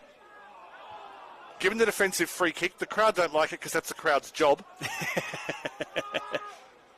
I don't think any neutral can have any argument with that call. Good work there from Max Hudson. Decide to move it to the held side of the ground. Made that look easy. Cooper Hodge. Forget the surname, just look at the player. The talent is evident when you watch him play. And the work ethic here too to get around this next passage of play. Out wide towards Griffiths, who's just popped up today when needed. Calming presence. Serviceable. Good word. Keeps it wide in the shadow, beats everyone. Not far away from it in the pocket was Downey. Well, they are circling here, Morningside. The Panthers do that? Well, they should. It should be in their DNA. Sorry, continue. They're just they're eyeing off their prey. But with 3 points the margin, as Griffiths looking to sprint inside the forward line to be that extra player at the drop of the ball, particularly with these conditions. Hodge tries to take another clearance, looking for Waters. Waters is wrapped up by Jasper, just got the handball away. 2 Panthers clobber, 1 Cat. There's Hodge up and under. That will still stay inside the field of play. No, it didn't. Out of bounds on the full. Free kick to the Cats in the back pocket. Just pay attention to the men in line. Some excellent umpiring where there were 2 disposals just before the player got hit. And they called both of them absolutely superbly. Good punch from the back from Bartoli Simmons. Gets it back inside 50. Swept by Liam Nelson. Got himself into a bit of trouble. The goal scorer Chadwick burst through the middle. Gives it to his captain in Ericsson. Ericsson plays wide. There's not a lot of options further forward than this, but they've at least been able to keep possession. It's Bo Bailey on the right wing. Steadying play because they had to wait for forwards to get forward. Just misjudged the kick. Perslow didn't. Perslow with the turnover in defence. Yeah, here comes Tanks. Tanks has to hold up now because his teammates push forward to defend.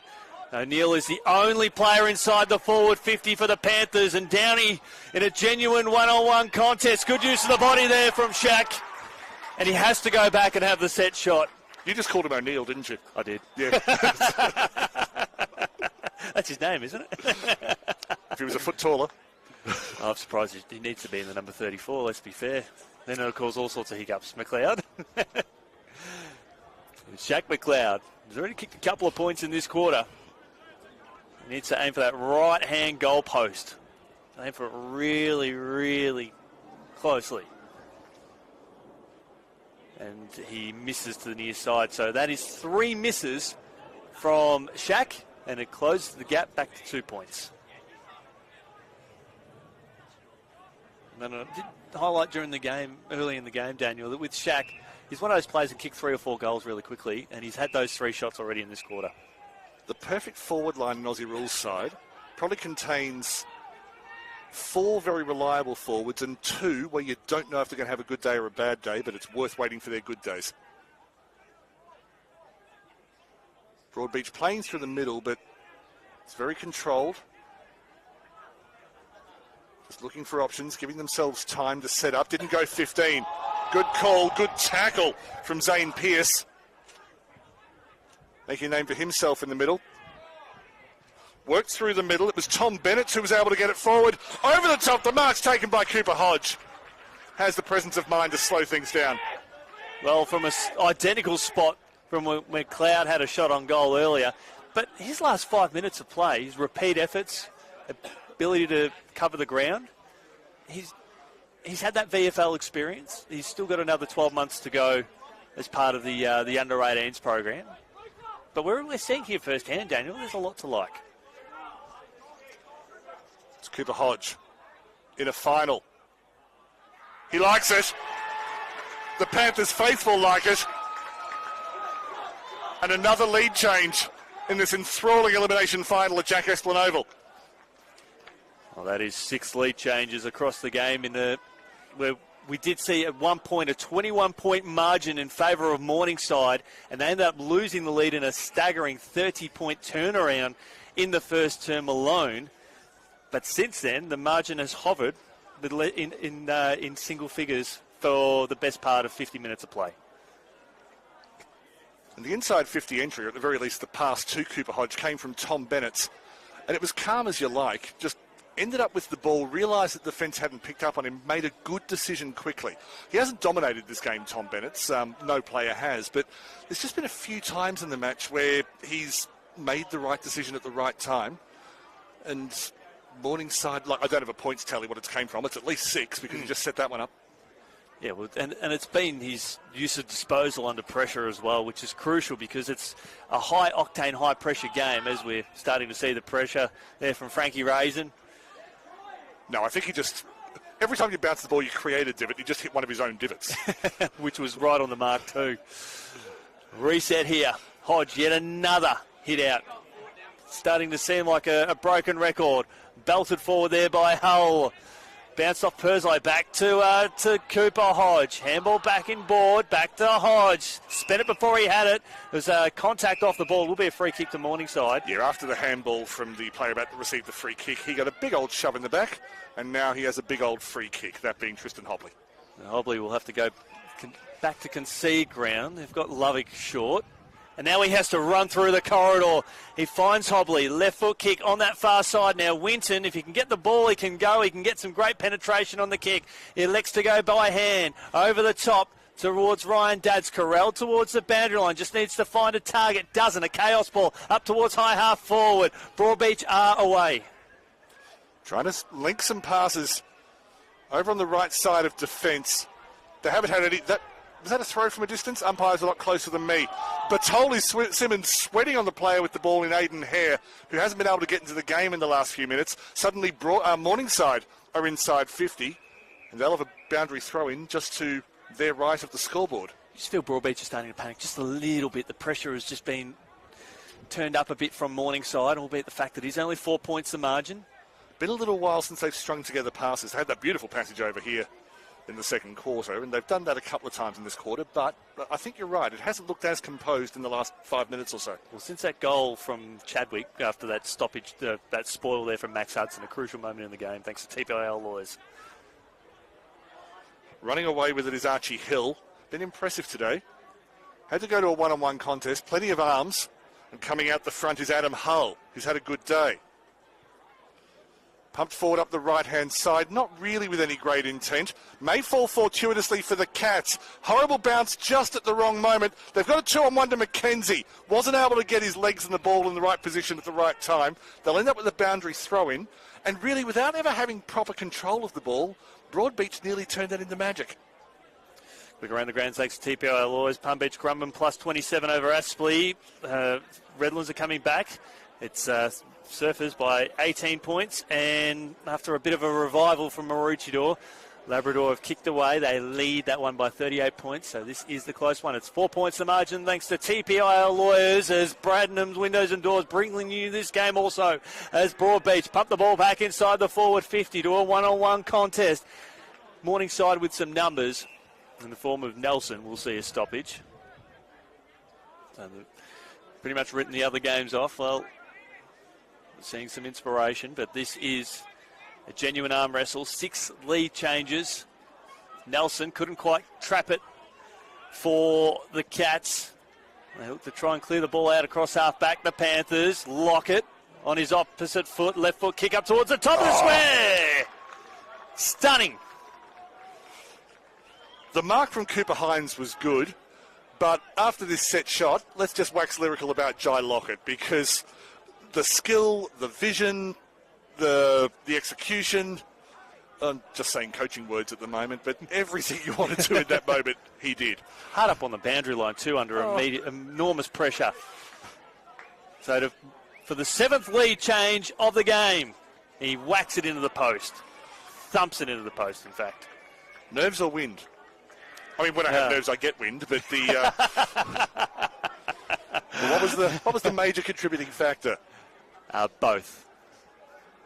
McKenzie, he's been involved the last few minutes, was able to get it forward to Filipponi near the boundary and then over the boundary. Decent crowd in today. If you're in the area, first of all, sorry you're not here for this match, there is still a fair bit to go. Women's preliminary final, Morningside versus Cooperoo in the Bond University QAFL W. Start time scheduled 4:45. I haven't ruled out extra time in this match. But come down here. It's wonderful football. It's high level. You'll see some past and future AFLW players. As Dingy's probably takes his best mark of the day, just with the bravery. He's worn it as well. And the player that he ran into, I just can't identify at the moment. That would appear to be Matthew Waters, who's been in the wars a bit today. So time is off the clock. Sorry, the clock has stopped. That's a sensible way of saying that.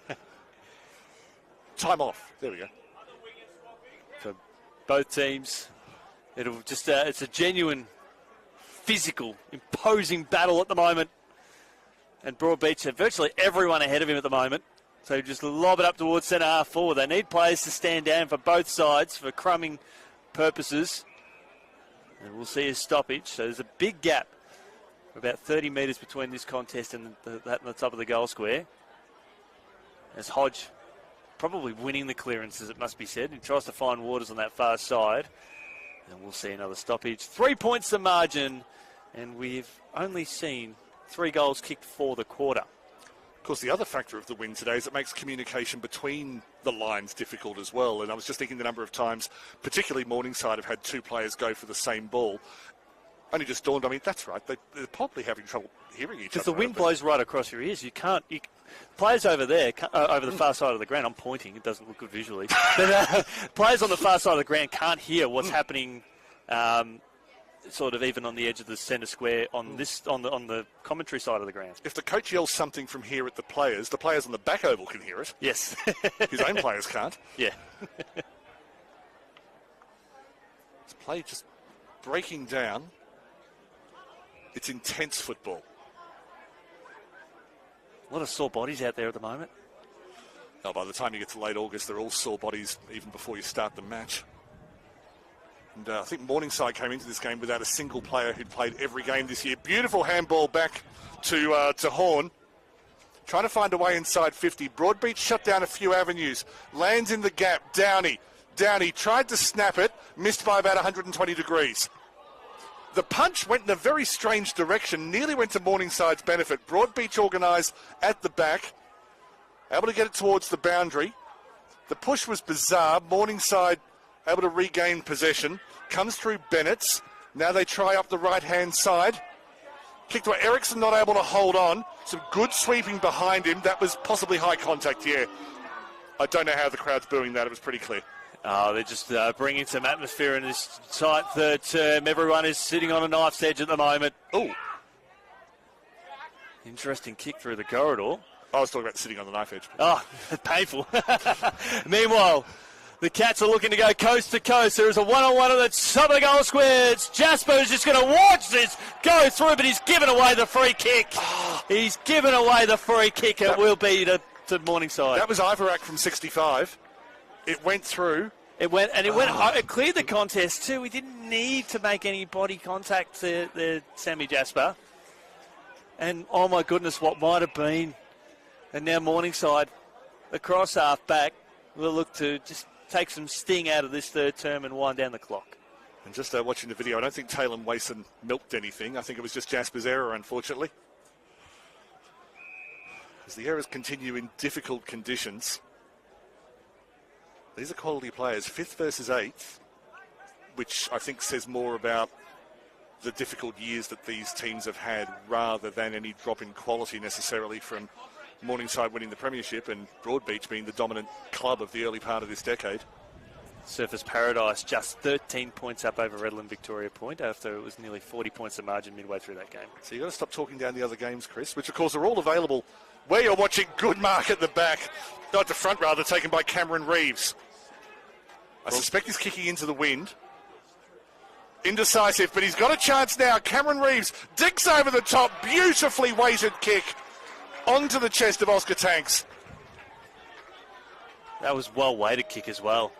He could have blazed away Cameron Reeves, but he saw the space, particularly where Broadbeach had, I think, the minimum +3 between 0 and 30. Hasn't had a good day with the set shots today, Oscar Tanks. Don't know if there was confusion about where the mark was or just a bit of gamesmanship. But Tanks are left-footed. The trees are going crazy behind the goals. Judging this will not be easy. Misses everything. Well, he got very close to the man on the mark. Yeah, it was... You can see the Morningside supporters right behind the goals, trying to put off the Broadbeach defender as a booming kick went up towards Philippone. Ball paddled out towards the boundary line, taken there on the far side by McKenzie. He's looking for Jasper further down the line.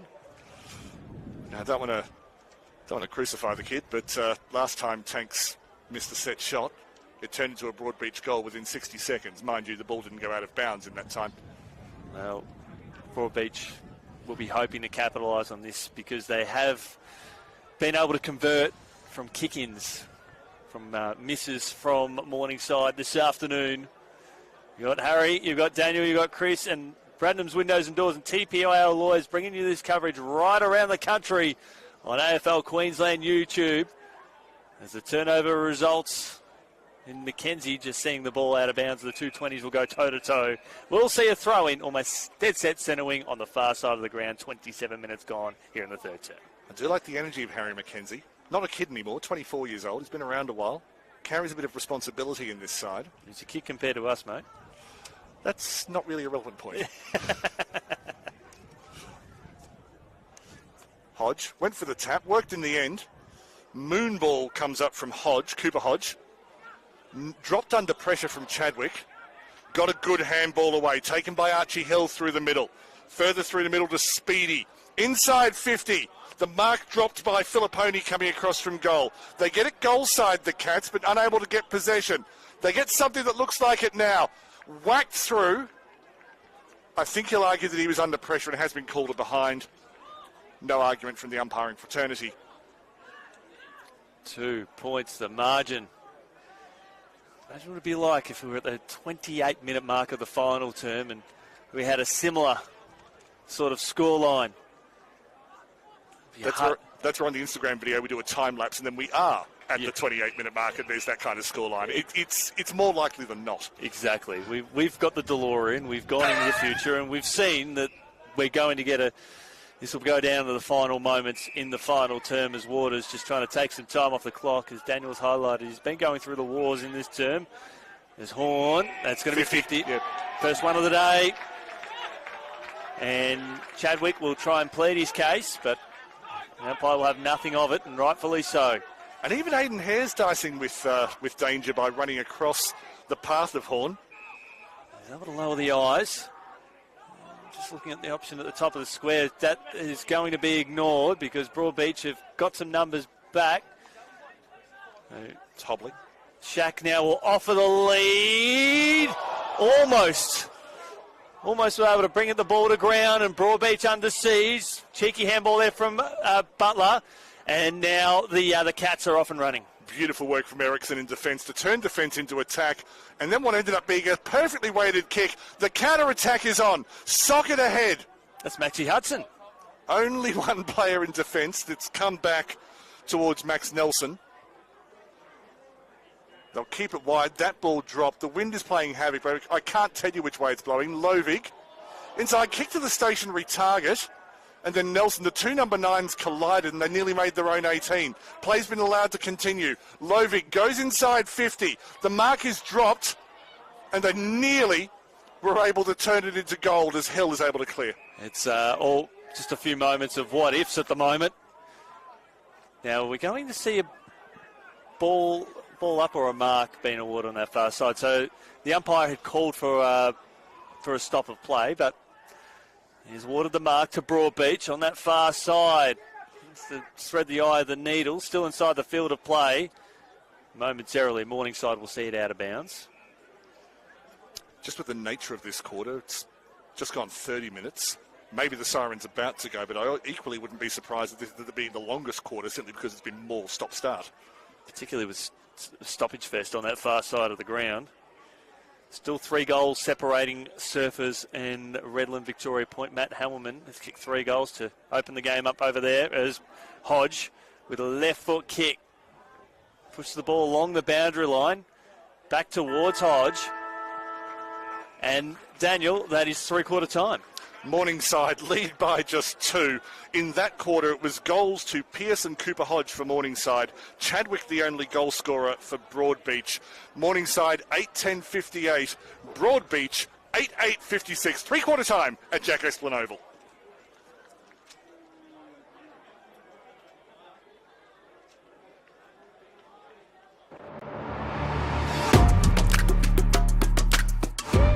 You need a strong team.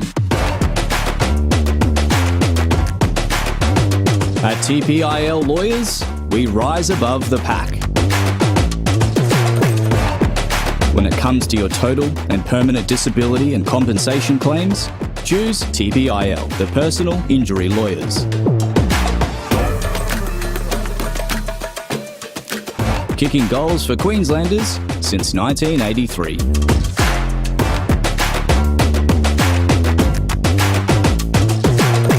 TPIL Lawyers, proud partner of AFL Queensland.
Good afternoon, welcome back here to Jack Esplin Oval for elimination final action here at Morningside, and it is Morningside leading this one by 2 points, with the winner going on to live another week. The loser, well, their season is done. My name's Christian, joined by the great man Daniel Viles.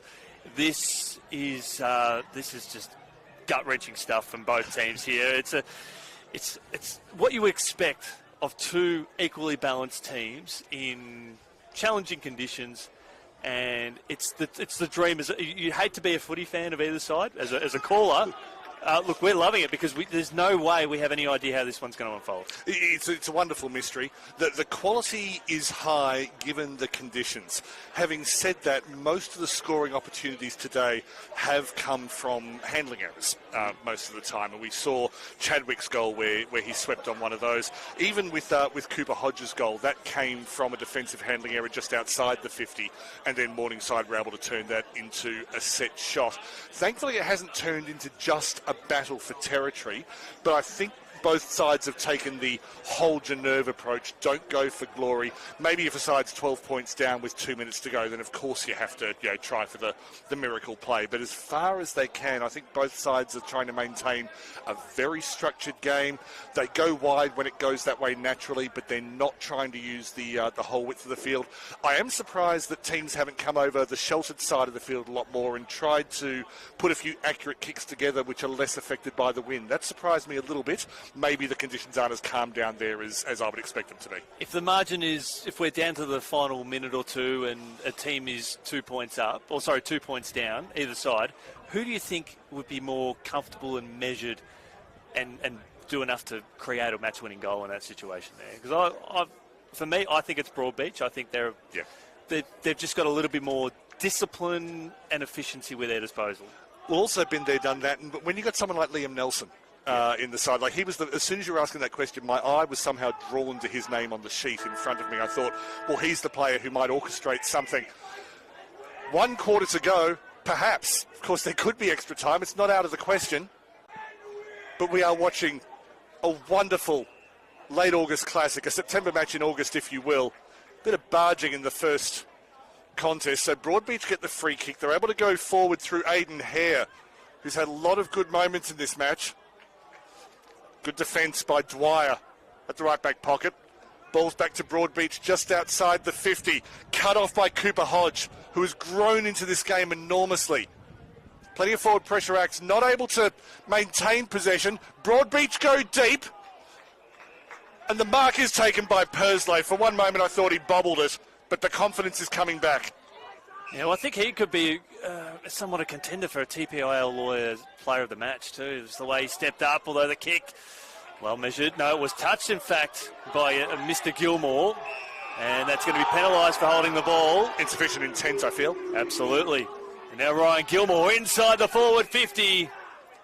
And Harvey, who has been handy, he's going to almost have to have the shot or find a teammate around the arc here because Morningside have dropped so many players back from 0 to 20, so he has to back himself the distance. The wind had died down and then just picked up again as I was forming the mouth shape to form that sentence. Well, you've got Nelson right there. I just want to see the handball off, but he has to get every bit of this. He has to kick 50 metres.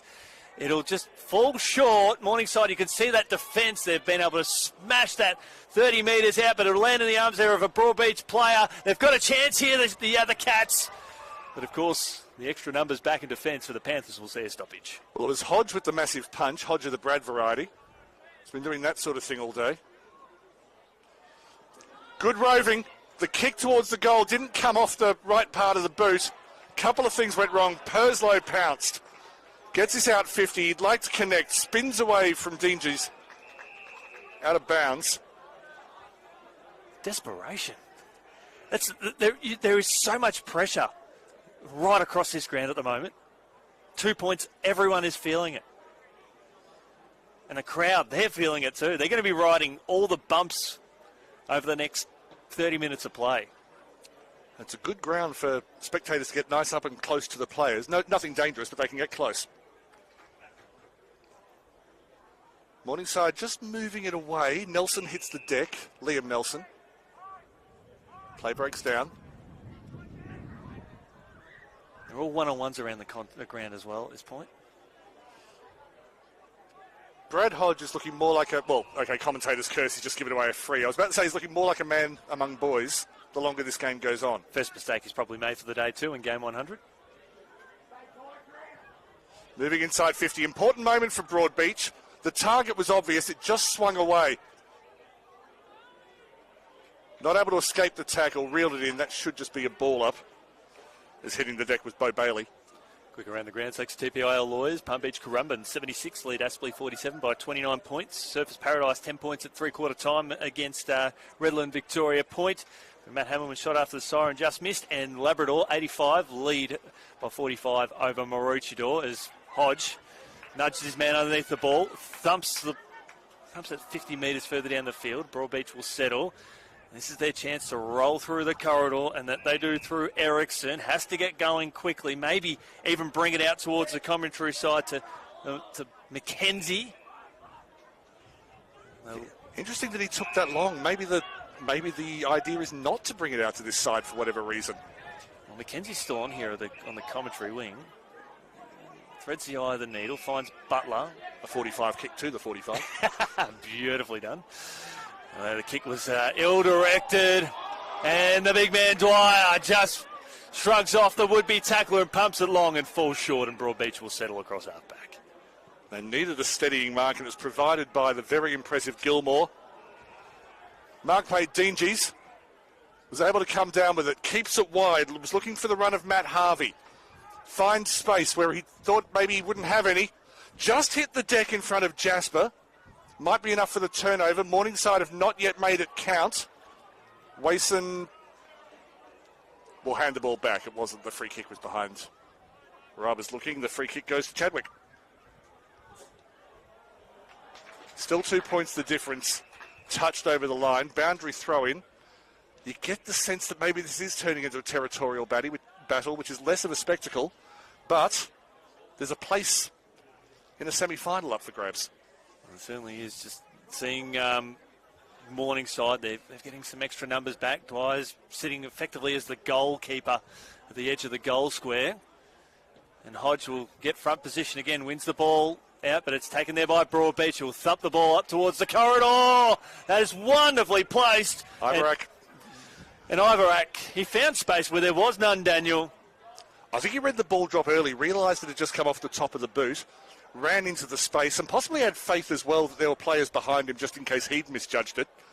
So it was kind of a vertical attack in layers.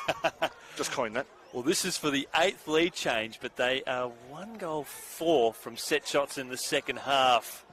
Question of accuracy, he's got it! We've got 8 lead changes here at Jack Esplin Oval. Hold on to your hats. This is a 4-point margin. The Cats led by as much as 9 points during the first quarter after turning a 21-point deficit into a 9-point lead, and then it's been single figures for more than 80 minutes of play, Daniel. This is outstanding. Broadbeach got the first goal of the third quarter, and Morningside replied within a minute. We had lead changes on that occasion as well. Interesting from Ivarak in that, once again, it's a bit of a truism, particularly when you're a, old ball bloke in a commentary box, where if a player doesn't sort of beautifully kick through the ball on a set shot, you have a go at them. He did stab at that, but it was the right thing to do. He knew exactly where he wanted to place the ball. It wasn't a time to kick through it. It was a time to do exactly what he did. Well done, Maddox Ivarak. His field kicking has been elite as well. Horn through the middle. They've got the first inside 50 after conceding a goal. They want to repeat what they did in the first quarter. Well swept at the back by Max Hudson.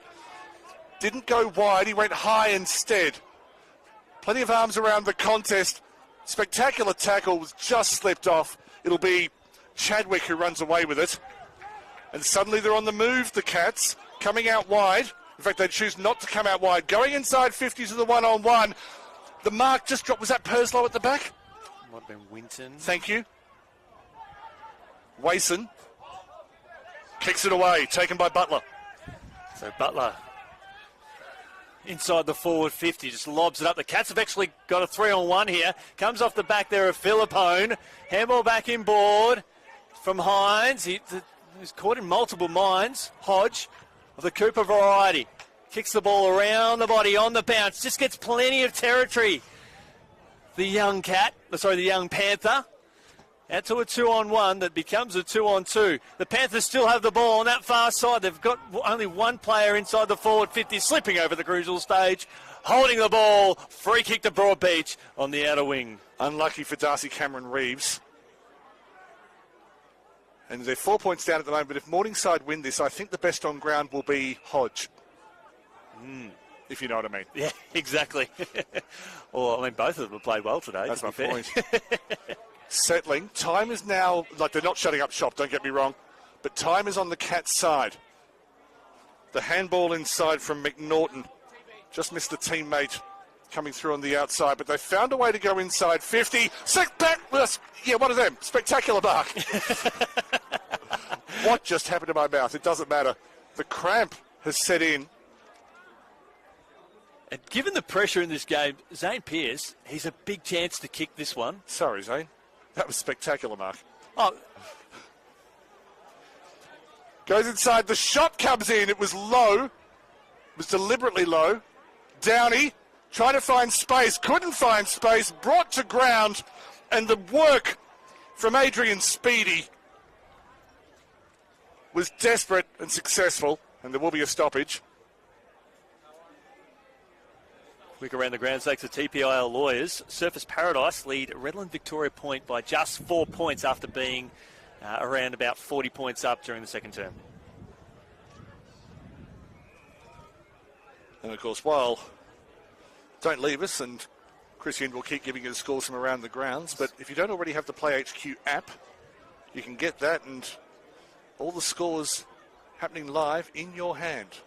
It's 39 points of margin half time over there. That's a fair old comeback. We love this game. Absolutely. It's a wonderful game we've invented in this country.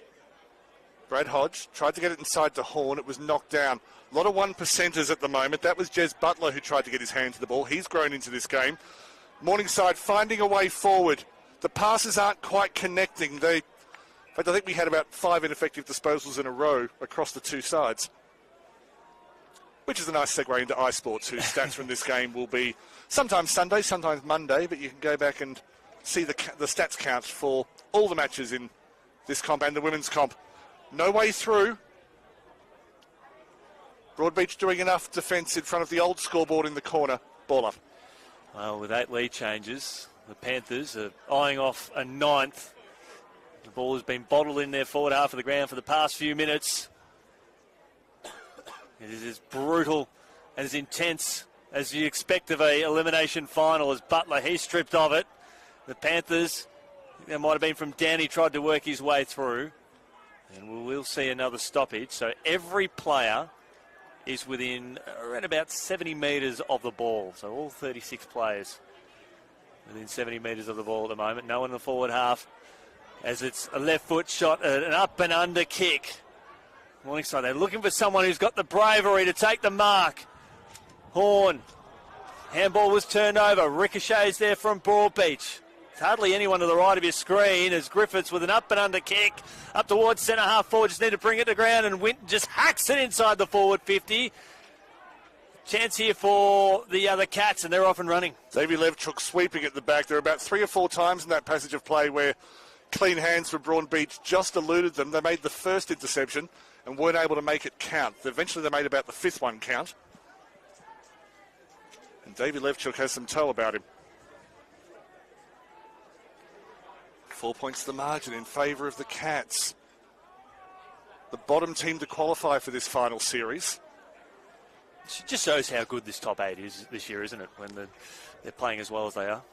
8 wins, 10 losses throughout the season, and yet it's hard to argue they don't deserve to be here. I know mathematically it doesn't make sense, but trust me. Well, they were 1-7, and the comeback they've had this year has been phenomenal.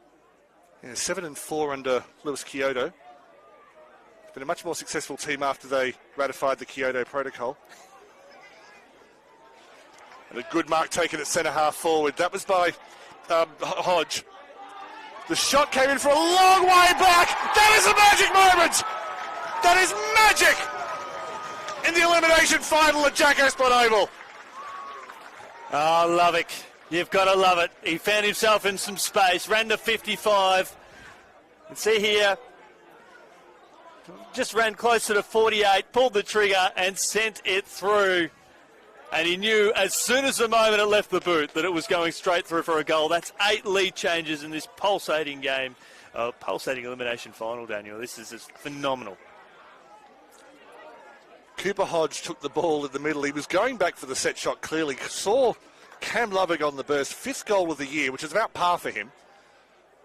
He seems to be one of those defenders who just, maybe not even once a game, just once every couple of games goes, right, this is a moment for a defender with a long kick to push forward and make something happen. Similar to Gilmore in the first quarter, but a very different context. I stand corrected too. That's 9 lead changes. So the Cats, they're looking to hit the front again, and goals can come through pretty quickly between these two sides. The right foot kick just took a little bit off the side of the boot. That hit the deck despite Luca Winton's best attempt. He's wrapped up immediately by Harvey.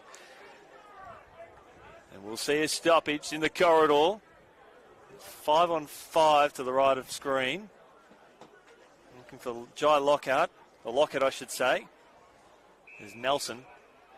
Immediately wraps up his opponent. Just looking at Lockett here in the yellow boots. Perhaps just a quick kick inside the forward 50 for the Cats as Hodge just hacks it forward again, as he's done so many occasions. Up towards centre half forward. Ericsson settles, finds a teammate, right foot kick. Looking to...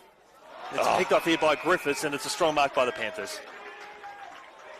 It's the reason you put people like that in the leadership group. Cooper Hodge came off the inside of the boot. It may work out all right. It swung away from Tanks, onto his left foot. Maybe should have shot. The snap comes in from Downey!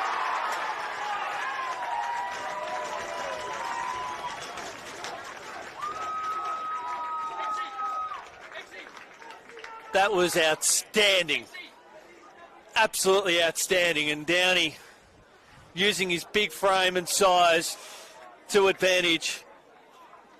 And Cooper Hodge, we're seeing something evolve here from this young player. What he's showed in this game, what he's going to, how good he's going to be in 12 months' time is going to be ridiculous. But he's part of a really, really good team.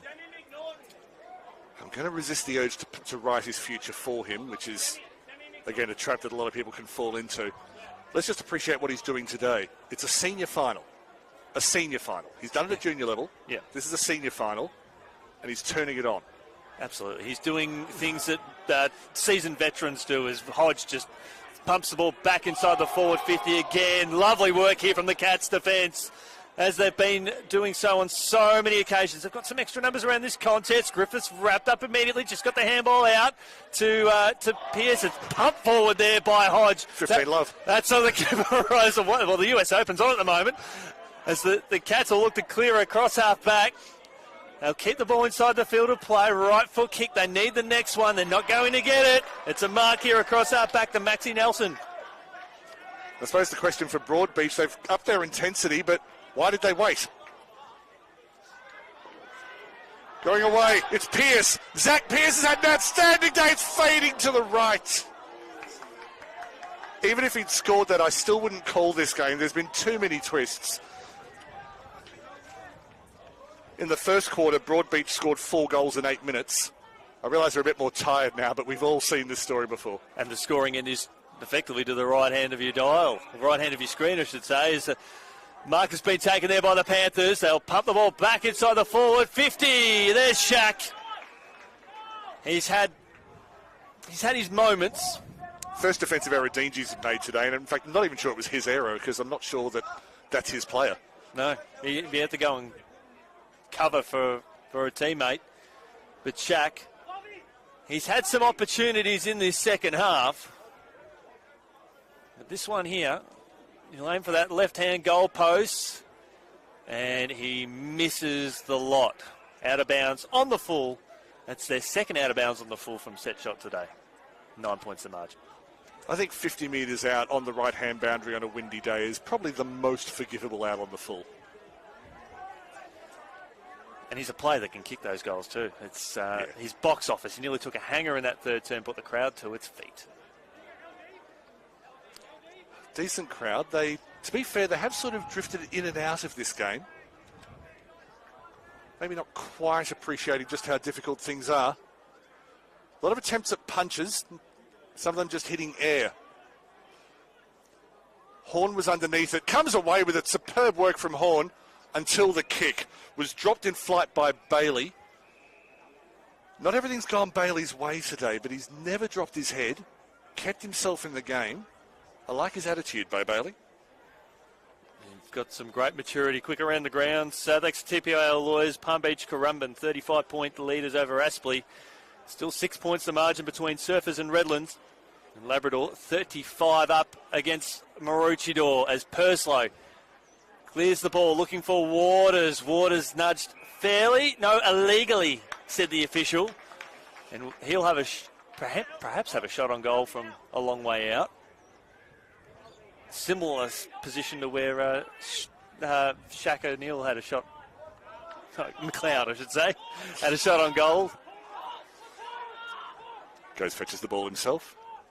No love there from his teammates at all. Now, when you're 9 points up, the clock becomes your friend. Brad, you go. Yeah. Brad Hodge returns to the field, gets an ovation. Waters will just pump the ball up towards the top of the square. Big fly there from Downey. Brings the ball to ground. And we'll see a stoppage tuck up in the forward pocket. Morningside's attacking zone. We're 19 minutes and we've got a minimum of 10 minutes remaining on the clock. I'll still say a goal here won't put it to bed. Downey snaps! It was very close to the goalpost. It's been called. The goal's been awarded. Some complaints from the Broadbeach defence.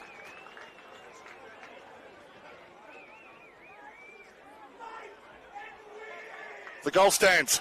That's amazing. Absolutely amazing. To kick that from the pocket as well as he did. We're out to a 15-point margin here thanks to TPIL Lawyers. That was just some textbook stuff, top-shelf stuff. We just got a hot tip. Scores are level at Redlands. Wow. But this is the better game. Yeah, I think you might have spent your allowance there on that one, Chris. But no, this is a brilliant game. But of course, on the official AFLQ channel, doesn't matter which one's the better game because they're going to be there as long as YouTube lasts. Go back and enjoy them. Watch this one again. Watch the other three elimination finals. Watch the Bond University QAFL W. Sorry, the other three finals this round. Two of them are qualifying finals. Plenty of junior finals, Trent Junior Grand Finals on as well.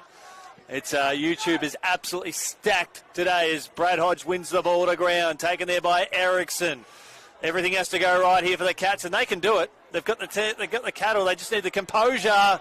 And Ericsson, well, didn't get the clear disposal away from a few moments ago. Batoli Simmons at the bottom of the pack. Umpire allows it to continue. Lovick tries to hack it out of that congestion. And we'll see a stoppage. 55 out. Whenever I think of finals decided, I just remember Maroochydore versus RVP in 2021. Yeah, that was incredible. 5 goals in 10 minutes, was it? Yeah, I think it was at Labrador. My apologies. Yeah, but a prelim anyway. Yeah. That's still to this very day is one of the most incredible finals. I've called grand finals go to extra time at senior level, and for me that one is just that's forever etched in the memory as the GOAT of games. As Hodge, he's stripped of it. That's of the Cooper variety. The Panthers, they're starting to flex their muscles. Getting back there to that grand final winning form from last year. Batoli Simmons, he and Griffiths were on the wrong postcode, so Batoli Simmons tries to clean it up, and we'll see a boundary throw-in. Sorry, Batoli Simmons just sharing a joke with a spectator with whom he became almost slightly too acquainted. Redland Victoria Point have actually just hit the front too. They were 39 points down at half-time, the Sharks. Spot in the preliminary final up for grabs in that one as Brad Hodge wraps up the ball. Was immediately wrapped up by his direct opponent. And they get to do it all again. Jesse Wenzel, by no means disgraced himself today. Had a very good senior debut. Liam Nelson. Yeah, just his ankles were tripped. Of course it wasn't deliberate, but it's still the right decision. Days gone by, that was a reportable offence too. Ericsson. Had to be precise. He threaded the needle, but I still think it was a fairly ambitious mark to expect his teammate to take. How's the nerve? It's 2 kicks. Broadbeach can do this playing the normal football. They don't need to throw caution to the wind. Well, they haven't kicked a goal in 16 and a half minutes. And in that time, the Panthers have put on 3. There's Chadwick now on his left foot inside the 450, looking for not Jasper Harvey, in fact. Good judge of the ball there for the Panthers across half back, looking for Dads. Dads will set out of bounds. We'll see a boundary throw in. 23 minutes gone in this term. It's 15 points the margin. Previously was game high in the first term. It was 21. And this is kind of the biggest margin. The first time we've seen double-figure margin since midway through the first quarter. So blow out to 20 early. And that's as big as the worm on the app ever got. It's been a very skinny worm since. No real winner in the middle of the field. Cooper Hodge has had a second half to remember. Brought down by Perslow. And along with Perslow, I think the other one who, experienced player now, Tristan Hobley, who maybe in the first half, just a few things didn't go his way, but kept doing his job, and he's had an excellent second half. Absolutely. Just a key cog in this team. Well, the longer this goes on, as Dads clears about 60 metres. Swept. The longer this game goes on, Max Hudson, the more it favours the men in red, white and black. It's definitely a slippery part. I hope the players in the two games after this tonight are watching, because as Perslow racks up another intercept mark, there are some deceptively slippery bits of this field. They certainly are. Perslow, who is a contender for the TPIL Lawyer Player of the Day, alongside Brad Hodge. I know we've got to start having those conversations now, but this man might very well be up the top, and he's going to get a 50-metre penalty in game 100. And he will be eager to play on. He'll pull the trigger from 55 metres out from goal. He can just about shepherd this one through for a goal. Comes off the boot, and Matty Waters says, I'll take that. And the Panthers, they're off to the semi-finals. They're off and running. I agree with you. We're probably looking at 6-7 minutes in this match. And, of course, you know, we live for the miracle. We are sporting romantics. But you don't know where the goal's coming from at the moment. Just in the last time they had the ball, Broadbeach, and they were approaching 50, it didn't look composed. It didn't look like they had a plan that they were trying to execute. It was more, okay, who's available, who's making the running. It's it's been a tough season for Broadbeach. If they do go down here today, which is looking likely, they don't want to make excuses for themselves, but I think they can be very proud of the way they recovered this season. And they would have discovered some new players. They would have discovered who has a bit of ticker, but hasn't gone their way today. But there'll be a fair old highlights package for the Blue and Whites today. Well, 20 minutes ago they were in front, and the Panthers have put 4 straight on the board since then to basically end the contest. Jez Butler trying to make a liar out of me. Sorry, Chris. Ericsson, centre half forward, just wasn't able to pick it up cleanly the first time, which is not a criticism at all, but it meant that the defence could sweat upon him. Well, if anything's going to happen, it has to happen now, and Brad Hodge takes the chance away, gets it to Tom Bennett, kicks it away, but at least they've got it another 40 metres or so away from their goal. Broadbeach now about 90 metres away, and they've kicked that away. Tried to go wide. I think the defender may have seen a player just moving wide, didn't end up going that way. Bennett moves it forward, just into a contest. Hasn't been perfect football from Morningside today, and assuming they make it through, they'll have a lot to work on during the week to play either Aspley or probably Aspley at this stage. Yeah, well, it's just gone on now 53 points the margin against Palm Beach Currumbin. A big game against over at Graham Road next Saturday afternoon for a spot in the preliminary final. Again with the full commentary team. All matches from this point on in the TPIL Lawyers QAFL will have full commentary. Sometimes it'll even be good. Lovig, who you could argue turned this match with his spectacular goal early, comes out wide to Griffiths.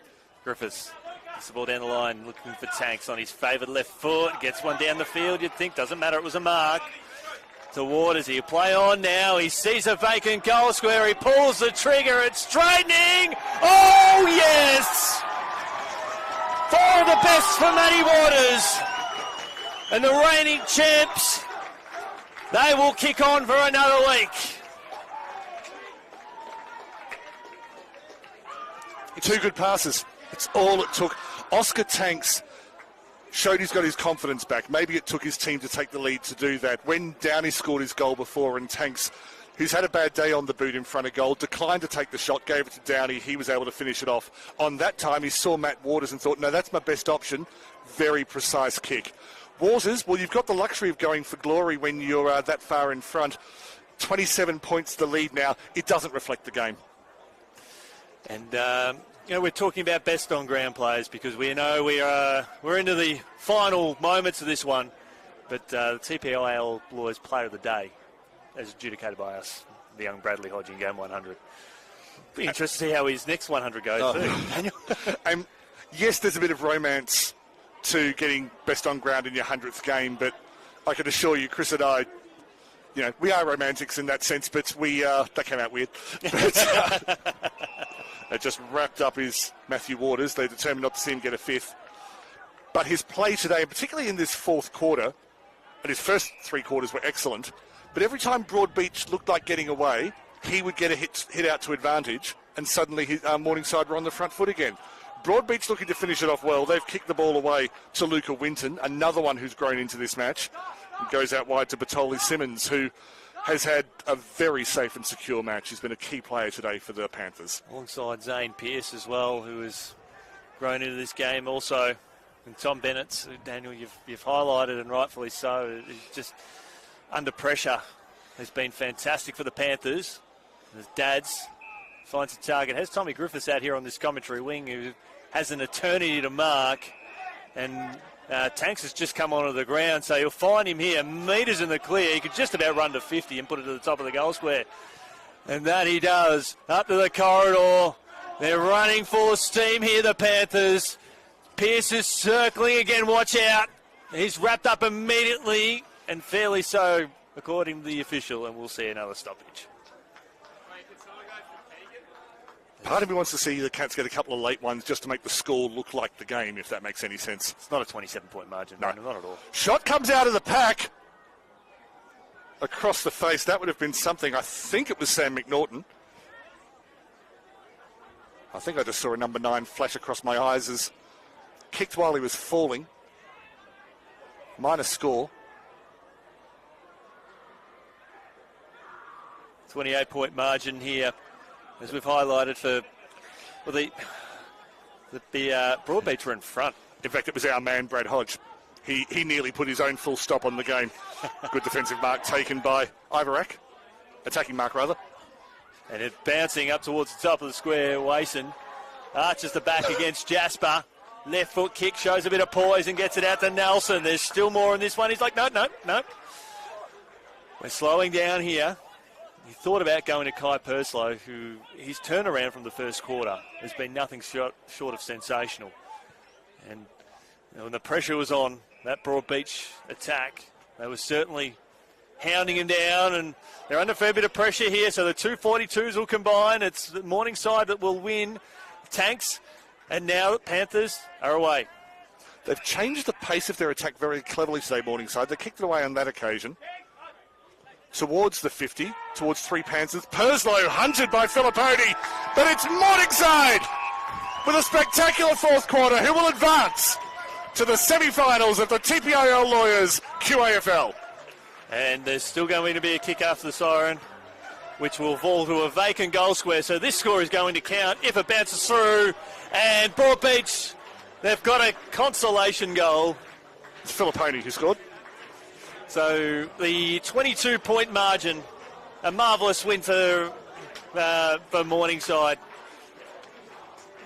And that has been awarded the goal. But what an outstanding performance, Daniel Viles, for Morningside, particularly late in that last quarter. And Broadbeach were coming. Just to go through the goal scorers, so for Morningside it was 4 apiece to Keegan Downey and Matthew Waters, and then singles to Tommy Horn, Cam Lovig, Darcy Cameron Reeves, Zane Pearce and Cooper Hodge. For Broadbeach, their multiples, 2 to Joel Filipponi, the second one just then, 2 to Jai Lockett and 2 to Maddox Ivarak, and singles to Brandon Chadwick, Ryan Gilmore, Harry McKenzie and Adam Hull. Morningside 13-12-90 have defeated Broadbeach 10-8-68. And we're seeing Adrian Richardson from AFL Queensland. He's circling to do some social media work for the TPIL Lawyers Player of the Day, which we have rightfully awarded to a 100 gamer, not just because of the sentimental, because he was the best. That's Brad Hodge, and big shout out to our main man Harrison for today as well, Daniel. He's been absolutely fantastic. It's been good work. So once again, if you're in the area, we've got a preliminary final in the women's competition coming up, the Bond University QAFL W. It's going to be a cracker, Morningside versus Cooperoo, and it's already a big day for Morningside. Well, it is full time here, and make sure you join us on the other side of this break, because we've got the QAFL W preliminary final.